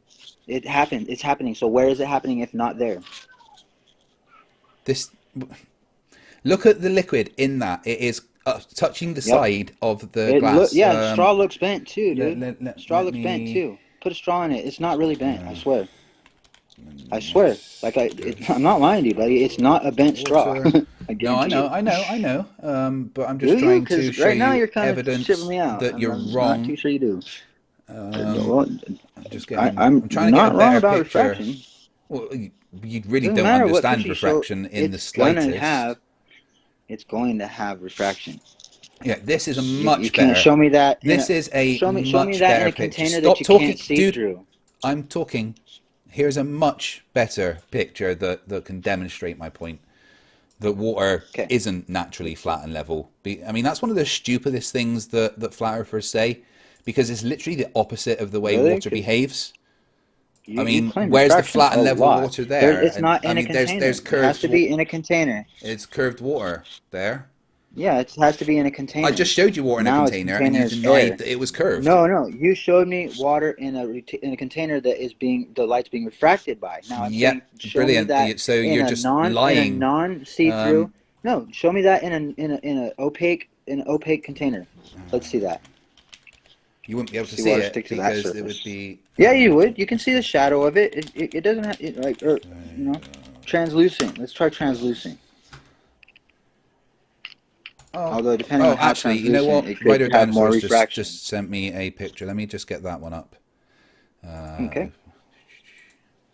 Thanks for the participation, Dinosaur. Yeah, Writer Dinosaurs is badass. JM Proof hates him. Hell yeah. Who's JM Proof? You want to see JM Truth? Check out next Monday. He's going to be destroyed. He's apparently a flat Earth physicist. Physicist. Does that help? Didn't know that, man. Okay, now look at what you're doing. You didn't change at all the container's see-through ability. I don't think there is a photo of an opaque. I mean, that this is like it won't happen. It's You're literally right. showing you that the surface there has a meniscus. It has to have refracted light. You're just denying the evidence that I'm showing you. Not denying anything. Refraction happens when you change light from one medium to another. That is what we are doing. We're changing light from not only one medium, but it is from not plastic or glass to water. It is not changing the physical position of the stuff up against. Stop talking. No, it's not changing the physical position of the stuff on here. It's not. It look just at this looks picture. that way. Look at Stop stop talking and look at this. Part of that water, part of that liquid is at the 20. Part of that liquid at the sides is higher up. It looks that way. Okay, look, no. A straw is not bent when you put it in water. Yeah, right. A straw will bend one way. This liquid is bending both ways. That is what you're seeing. You're seeing a curved The liquid's bending glass. both ways, dude. It's the liquid is bending both ways. If it wasn't a tube, it wouldn't curve. If it was a tube, it wouldn't curve. If it wasn't a tube, yes, it would. It's just the light refracting. It's simple. It's not. I mean, have you ever heard of capillary action of water? I mean, this is literally the fact. I don't care what else they let me talk to a little bit of basic science of water here. Okay, so a capillary action is the way that plants and stuff manage to get the moisture out of the ground. You know, it's to do with the fact that capillary action. Water. Yeah, it's to do with the fact that water literally is sticky, and there is a difference in pressure between the top of the capillary tube and the bottom, and that is evidence that water will be curved because it uses that meniscus and that stickiness to move up. I'm trying to get an image of a close up of the edge of a glass because I know I've seen one before that can show my points. Of course, it's going to be you're showing light going through a different medium. But it's only curved at the edges. You're saying that you're showing light go through a medium and not refract. You're saying that is real. Yeah, but it's so little. Anytime light goes stop. No, it doesn't matter. And the distance away from you, and the amount of refraction that can happen over that short amount of distance, it's not anything to do with refraction. A straw can bend in the same fucking thing. Right, same fucking circumstances. It's the same size, same everything. Yeah, but a straw will only bend. Stop talking. A straw will only bend one way. Okay. Yeah, and if you put it in a curved fucking container like that, you're gonna have the edges of it curve up. Because that's the way the fucking glass is going. There we go. That's pathetic. You know that. Dude, the fact that you're not getting this is incredible. No, like I get what you've read. But no, what I've read, I understand that water and liquids have a meniscus. I understand what it says too. I get you that don't they understand have a anything, theory dude. about it. Look. You just you can clearly see at the edge there that the wine is going up the edge. Another time light is going through a medium. No, because you can look in the top of the fucking thing and see the same curvature in the water. Look up the definition of refraction, please. I understand what refraction is, but you really don't. Really? Because you're saying that right now what you're seeing is real. Yes, because you can look over the top of that fucking thing and see that it's real. If you knew the definition of refraction, and also when you have anytime light changes mediums, refraction occurs. Anytime. Doesn't matter when.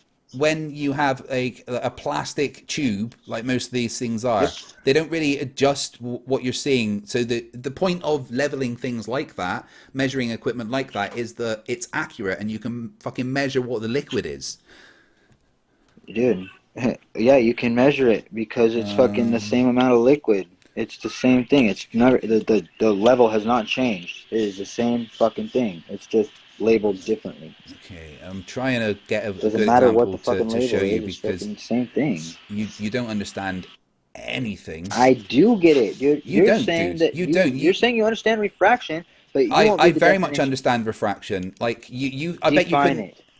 it. I've done refraction to death, dude. What is it? What is the definition of refraction? It's the really simple. it's I've light already going said through it a much different time. medium. Well, actually, it's a lot more to do with quantum mechanics and the way that photons absorb and re-emit light when they are in a different medium. Okay, so stop you now, dude. Just go ahead and read it before you get on some fucking weird shit. Go ahead and read what it says, what the definition is. Wait, I'm trying to get nothing to do with quantum good physics. picture for you, and it is to do with quantum physics. That's Dude, what refraction is. Look, I've seen your pictures. Your pictures are not new to me. I understand a straw looks like it appears to bend. I get that. Yeah, but my point is that stop. A straw will appear to bend one way. This is bending both ways. So light is not going to bend up one way and the other. That's not how it's going to work. Yes, if you're going through a curved medium, you will. Yes. No. Yes, it's touching the curved medium. It's fucking going around in a circle around the curved medium. Yeah, but how come I can look over the top? I can look down, literally down the top of this thing, and I would still see the meniscus. I would still see the liquid going up the side of a glass. Let's see a picture. Let's see a picture from above. Oh, right. I mean, I'm explaining such basic stuff to you. I get it, but you're not going to find a picture of a meniscus or whatever from above. Unless it's a drawing.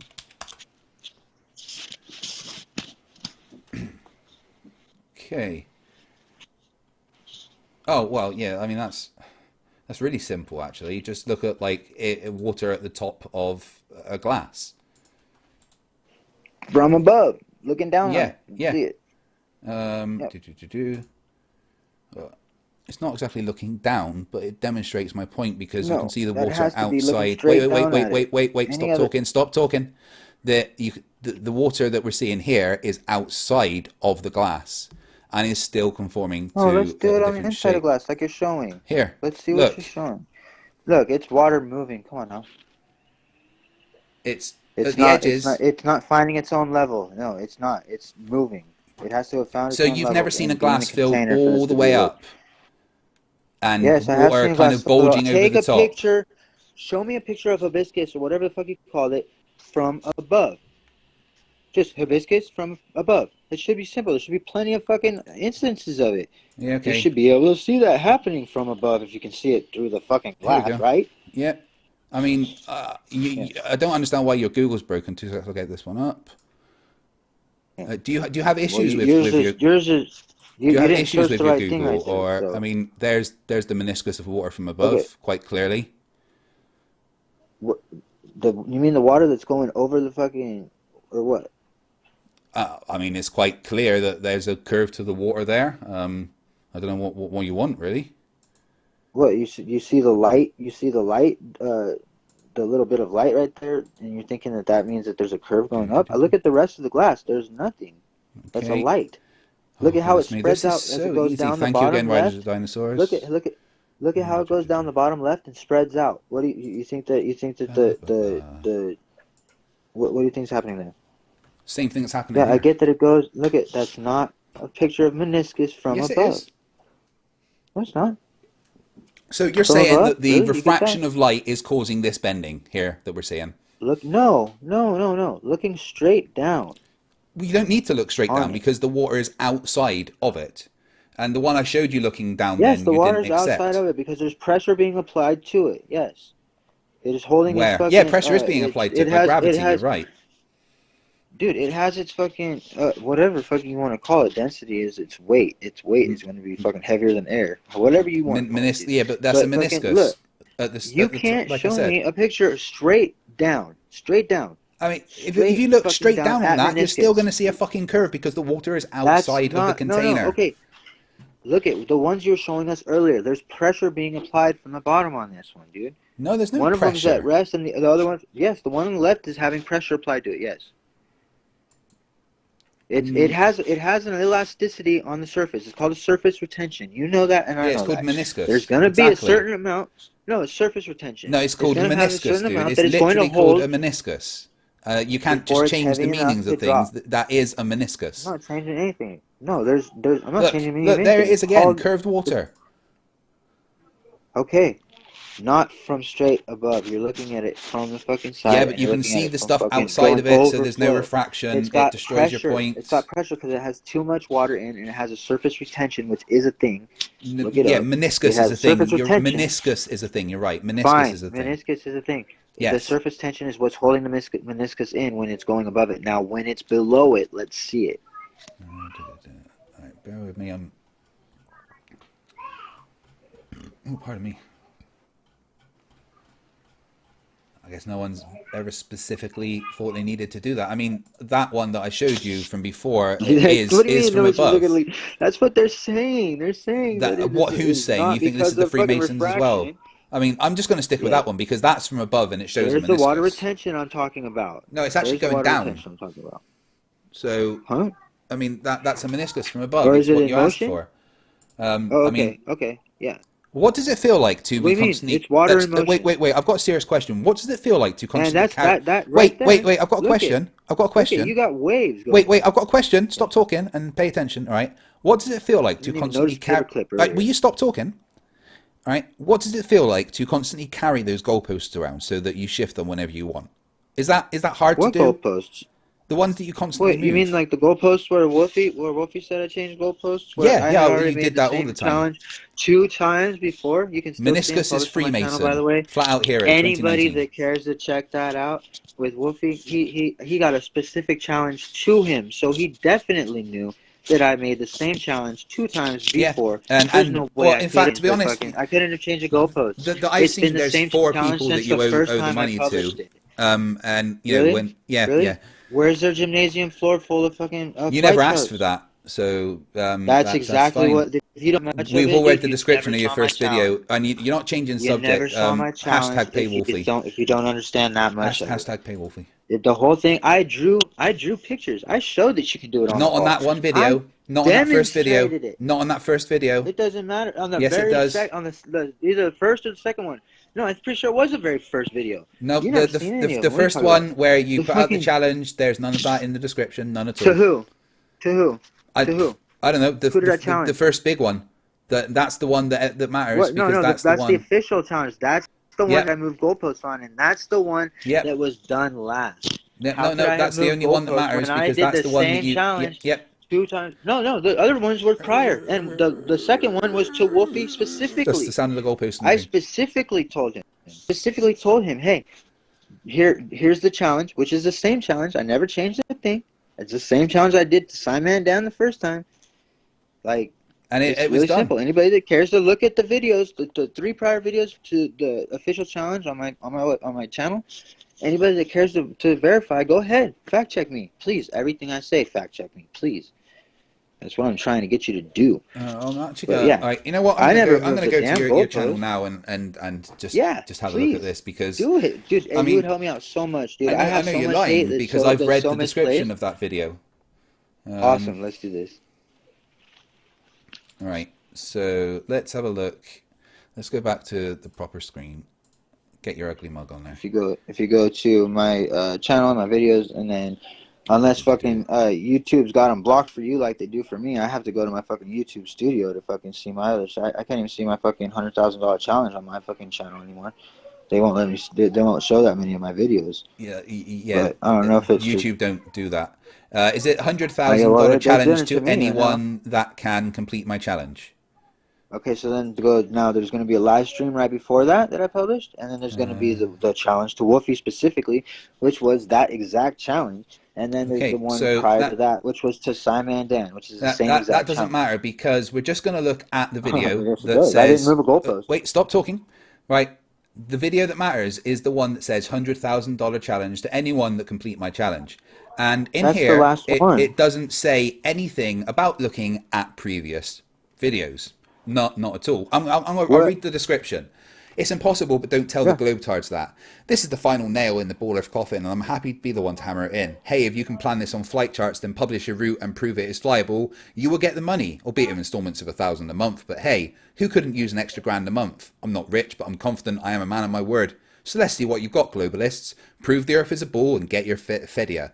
Or submit to Flat Earth and don't forget to thank me for saving you from the deception. A like and a sub will be helpful as well because YouTube is hella censoring all Flat Earth channels. I don't care to be famous, but I do care to spread the truth as far as I can. And if that means I have to drop the level of asking for likes and subs, then so be it. Life will go on, just not the way it has been inspiring humanity ever since the globe was first introduced. Now, that is the description to your video titled $100,000 Challenge to anyone that can complete my challenge. And nowhere there or in the video does it say refer to my previous videos. So this is the video. If this went to a court of law, refer to my previous videos. No, you don't. We've all watched that video. I say it. Yes. Please. Can you give me the timestamp of where you say that? Because you don't. We've all seen it. Well, if you've seen it, then you've seen that I said if you don't understand what I'm talking about, I did the same challenge the two previous videos.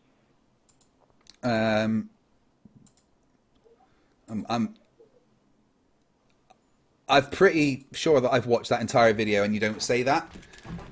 No, but I know what I said. Even if you do say you that, can watch it right in this now video, and see it. you haven't. The challenge in this video is what's important, and the words that you say in this video do not refer you to go back to another video to clarify any rules. No. If this was in a court of law, told you to. Stop. If this was in a court of law, that's part of the they rules. would take the description of that video. It wasn't part of the rules at all. They would take the description of that video and what you said in that video, and nothing else would matter. I was telling you the rules. I was telling you the rules. So familiarize yourself with the point of the challenge. Because if you do it on a ball, or if you don't use flight charts and create a flat map, you don't understand the point of the challenge. I'm listening. I mean, it's at double speed, but so far I haven't heard you say anything.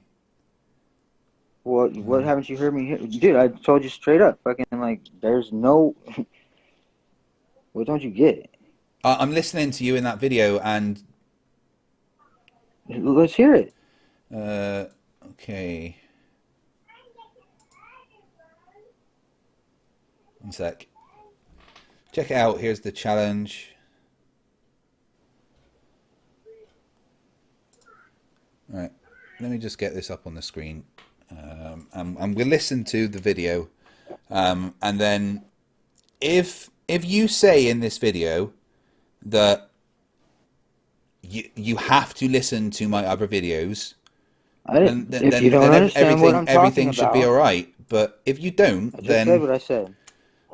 I just said what I said. If you don't understand what I'm talking about, which if you do it on a ball and you do it on a fucking anything fucking flat flight charts, a flat map created a flight charts pieced together, you don't understand what the point of it is. Okay. The point of it is to use the most accurate maps that we have. Or, I was doing it to make a flight route. You could have done it with fucking road maps, which are more accurate. Because there's no curvature that they incorporate. You could take a Mercator-style map, which you can use to perfectly go wherever you need to go. Well, except you can't, because they're thoroughly distorted the further away from the center. But that's right. You can't rock them, homie. Road maps? Really? I'm just kidding, bro. Check it out, though. I have a challenge. For all y'all baller believers, all y'all globalists. Oh, sorry. Check it out. Here's a challenge. Using flight charts. I'm listening to your words. The only navigational maps that pilots can use to navigate. The only ones that actually get them where they're going. Yeah, flight charts. Using flight charts. Travel from point A to point B. Make a 90-degree angle turn. Travel the same distance you did the first time from point B to point C. Then make another 90-degree angle turn. Travel the same distance you did in the first few legs and get home. Map that out using the only navigable I can't say it, navigable maps that we know. Can't use a globe to navigate. But we know that we can use flight charts to navigate. So, map that flight route. If you can do it, $100,000 to the winner. Whoever can do it. We can, okay? Think you can do it? Huh? There we go. I didn't hear you say it. It's not over. Yeah, I can do it. No tell doesn't think you can do it. I know you can't. But I'll issue it anyway. $100,000 to whoever can map that flight route using flight charts. Wolfie couldn't do it. Simon and Dan won't touch it. This falls on you, whoever may be watching this. If you use extra 100 Gs, hey, should be simple. It doesn't have to be one flight. Use 100 flights if you want. Just make sure that they are in that pattern that forms a triangle. 15 seconds left for you to say it. I got another video. It's called, I don't even know what I call it, but it's a challenge. There you go. And another video, it's a challenge to Simon and Dan. Both the same challenge. Boom, same challenge boom, as this one. boom. But I'm waiting for you to say that you have to watch those. Listen. 100 Gs. Come get it. You missed it. Welcome to Flat Earth. Wait. I'm waiting for you to say you have to watch them. And another video, challenge to Simon. It's called, make sure that they listen. are in that pattern that forms a triangle. That's part of this whole thing. Is the rule. Wait. If you don't understand what I'm saying, shush, listen. And another video, you gotta rewind it. Slow it down. Use 100 flights. Slow it to regular speed. Just make sure that they are in that pattern that forms a triangle. If you don't understand what I'm saying, I got another video. It's called, right there. I don't even know what I call it, but it's a challenge to Wolfie. And another video, it's a challenge to Simon and Dan. If you don't understand what I'm saying, but we can understand what you're saying. Use 100 flights. No, you don't, because you're mapping it on a ball. Just make sure that But they are. You're not understanding what I'm saying. But the thing is, in this video, I've made the challenge twice. wait. Let me speak. Let me speak. Stop talking and let me speak. Stop talking. Right.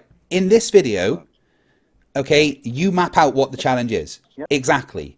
And then you say, Yep. if you don't understand, I've done another video. Yep. But I understood it perfectly. I understood it perfectly. You didn't. And yeah, I did. No, I you listened didn't. to the exact words that you why do you said. Stop think that you talking. think that Wolfie Stop talking. completed it? Stop talking. Stop talking. Because in this video, you didn't mention that. Okay? So Yes, I did. No, you didn't. I just pointed it. I just pointed you to it. You just said I never said it like you've seen it. This is the first time you've ever seen it, and you're trying to backtrack, dog. No. Listen. No, because right? you just said that I never said this. Stop talking. No, you didn't. You didn't say what I'm saying. Right? Because what you've said is, if you don't understand this, I've done another video for Simon Dan and another video for Wolfie. Yep. However, I understood what you said. That means. Because No, what you didn't. said was don't interrupt me. What you said was pretty clear. All right, and let's listen to the challenge again, and I just want to see if I understand what you're saying. Pilots can use using Let's listen to the charts. challenge. Using flight charts. Using flight charts. The only navigational maps that pilots can use to navigate. Yeah, which are based on the globe. The Yeah. only ones that actually get them where they're going. No. Yep. So using flight maps. Flight Yeah. charts. Flight charts. I understand Flight that. charts. Don't. Wait. No, I understand that. Travel Using from flight point charts. A. Go from point A to point B. Yeah. Make a 90-degree angle. Make a 90-degree turn. Yeah, I understand this so Travel far. Same distance you did Same the distance. first time. Yeah, I get that. Point B to point C. Point B to point C. I understand Make that. Yep, another I understand it exactly. 90-degree angle turn. Another 90-degree angle turn. Okay. Yep. Travel the same distance you did Travel the same first distance. You're missing one and return point. back to the point. No, I'm listening to Pause it it. exactly. Yeah, but you're Back missing that one up. point already. No, there wasn't any point. Right. The words that you've said here are No. no. The words that you have said. We're going to focus on the words that you have said. Are here's my challenge. Using flight charts. You know, the only charts that pilots use to get them Yep. where they're going. Now stop. It's no. Let me explain that real No. quick. No. You don't need to explain because I understood that. Well, right. Now I'm going to no, carry you on with the didn't. words that you have said. I know you didn't. No, Now, stop can I talking. please Stop it, 'cause Stop I can talking. explain Stop where talking. you're going wrong No, right I'm here. not going wrong because I No. understand what pilots, It's my what the flight challenge. charts I'm use. explaining it to you. You explained it there quite well. That's why you explained it that's there. Why You you think that somebody Stop completed talking. my challenge, 'cause Stop you talking. don't know Stop what it talking. is. You explained You it don't there even know what it perfectly. is. I'll listen again just to make sure. I don't need you to clarify because I understand what you said there. I'm just going to double check. No, you don't. Flight Right, let me listen.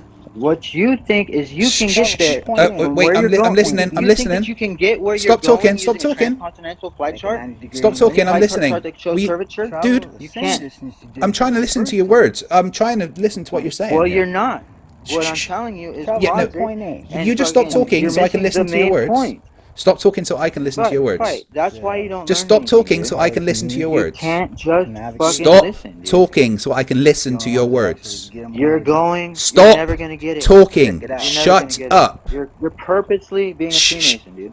Look at it. Stop This is talking exactly and what you'd stop expect a talking. Freemason to do. Stop talking Right so here. I can Tell me to listen. stop talking when I'm trying to fucking explain it. If I'm you're trying to listen to what you. then I'm you're trying to listen to you explain understand it. I'm trying to explain it to you, and you're not trying to understand No, it. I so am. I'm you're being listening. false. You're not trying to. I'm just going to mute you for a sec so I can listen to it. All right. Let me listen to these words. The words that he's saying. I'm just going to listen to that for one sec. All y'all globalists. All right, let's listen. Check it out. The exact words. Here's the challenge. Here's the challenge. Using flight charts. You know, the only navigational maps that pilots can use to navigate. I'm good with that. To actually get them where they're going. Yeah, flight charts. Using flight charts. Travel from point I think he's rage quit, by the way. Make a 90-degree angle turn. Travel the same distance you did the first time from point B to point C. I think he's run away. Then make another 90-degree angle turn. Travel the same distance you did in the first 2 legs and get home. Map that out using the only navigable I still can't say it, navigable maps that we know. Okay. We can't use a globe to navigate, but we know that we can use flight charts to navigate. So, alright, so I'm pretty sure that we've heard his words now, and they were easy to understand. So, as you can see, he has run away. Let's just have a look at the screen. Open Call Manager, Flat Out Hero, disconnected. I'll just message him, ran away. Yep. Tried explaining to him how conversations work, but he just couldn't get it. So yeah, that was fun. That was the return of Flat Out Hero. So I'll tell you what we're going to do now is just shut it down for the night, because that was frustrating as fuck talking to him. Let's have a look at the super chats that you awesome, lovely people have sent me.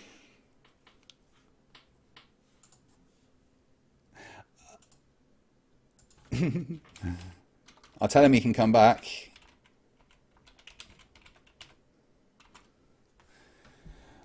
Okay. Oh, I had quite a few super chats. Thank you, guys. Sorry that I haven't been reading them out as we go. What day are we on?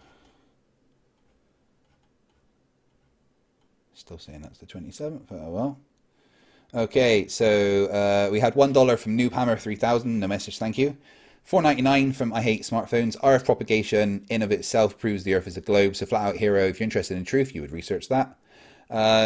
200 rubies, I think, guys. Rubles, I'm not sure. From Vishal Oran. Flat Out Hero, are you really this stupid? Don't you know the thermos flask keeps your coffee tea warm? Yep, thank you. $5 Canadian reasonable assumption. A thermos will demonstrate a vacuum insulator. $7.99 Australian dollars from Stephen York. Search Google Scholar yourself, Flat Out Hero, before coming to these discussions. $2 from Hunter Gurrick. Flat Out Hero, please put the meth pipe down. 25 Rons from Lucien Andreas. I'm not sure what that is. I don't think I need 25 Rons. That could be quite a problem. But thank you. Hey, Super Craig. This is my first ever super chat, and I give it to you. Keep fighting stupid thrust. Well, I am honoured to have your first ever super chat. Please tell me what Rons are. I really don't know. Where are we? The Evil Scotsman, £4.99. After climbing about 22 Monroes, I can tell you the peak is colder than the base, mate. Thank you. $5 Canadian from Reasonable Assumption. Chimp Borzaro is on the equator with snow at the top, even during the summer heat in Ecuador. £2 from Globe Truth. On the Flat Earth model, how do tides work? Magic. Oh no, aren't they the rising and fall of the natural bosom of Earth or something? Eric DeBay told me. Okay, $2 Canadian from Disum Ninsum. In construction, curved boards are made level. 50 Nokias from Justine Falat, Flat Out Zero. Yep, Flat Out Zero was my very first episode of Flerfs Are Idiots. That was fun. $5 US dollars from the Athens 619. Don't do drugs, people. You'd be another Flat Earth hero.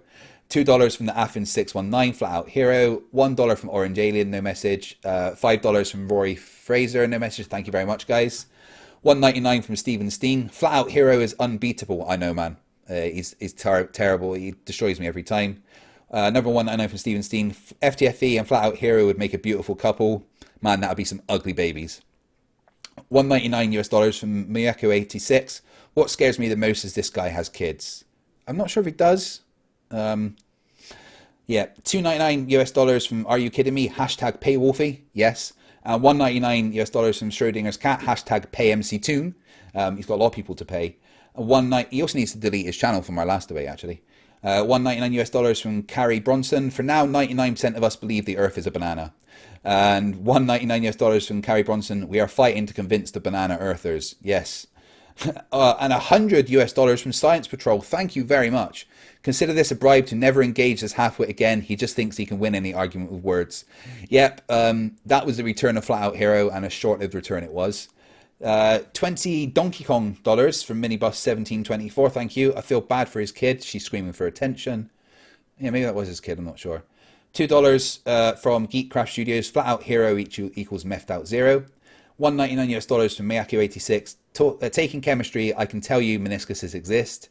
And $100 Nokia dollars from Andreas in the North. Keep up the good work. Thank you very much, guys. I really, really do appreciate it. I'll just check there is no more. No, that is all the super chats for tonight, guys. When you super chat me and stuff, it means a lot more to me than you realize. The fact that you guys still you want to support me and my channel's still going this big. I never thought that I would get this many subscribers and have this many people watching. So it means the absolute world for me, and it's allowed me to make this what I do. And I have such a lot of fun doing it, and I get to work from home and see my family because you guys support me. So every super chat, every like, every comment, every time you watch my channel, thank you. It means the world. Honestly, it does. So yeah, that was Flat Out Hero. That was fun, huh? Certainly enjoyed that. But tonight, guys, 2 hours already. Bloody heck. I'm going to go to bed because it is 2 a.m. in the morning here. A shout out again to my channel artist, The Creaky Blinder. All the lovely designs that you see, he did for me. If you haven't checked out The Creaky Blinder, please do. I want to do a couple other shout outs to some channels that I think need some more attention. Schrodinger's Cat, I think you're in the chat, buddy. Put the link to your channel there because everyone should subscribe to Schrodinger's Cat. He's absolutely brilliant. Rider of Dinosaurs, most definitely you should check him out. I think he's broken JM Truth at this point. Tommy Gronvild, definitely check out Tommy Gronvild because he is much better at disproving the flat earth than I am, and he's helped me out with my Eratosthenes project, and his moon project has given some invaluable data. So please check him out, guys. Obviously check out Brainy Beaver, check out Radical, The Unhallowed Knight, check out Team Skeptic, my partner in crime for this. And yeah, thank you guys. This is a community that I love being part of. So thank you for watching. Thank you for super chatting. Thank you for staying subscribed. New video on Eric Dubé is in production and will be out within the next couple of days. And then next week we're starting the new schedule with Science for Satire getting going. But for tonight, guys, remember, stupidity is not a right. Fight the flat earth. Fight the flat. Fight the flat. Fight the flat. Fight the flat. Fight the flat. Fight the flat. Fight the flat. Fight the flat. Fight the flat. Fight the flat. Fight the flat. Fight the flat. Fight the flat. The Craig.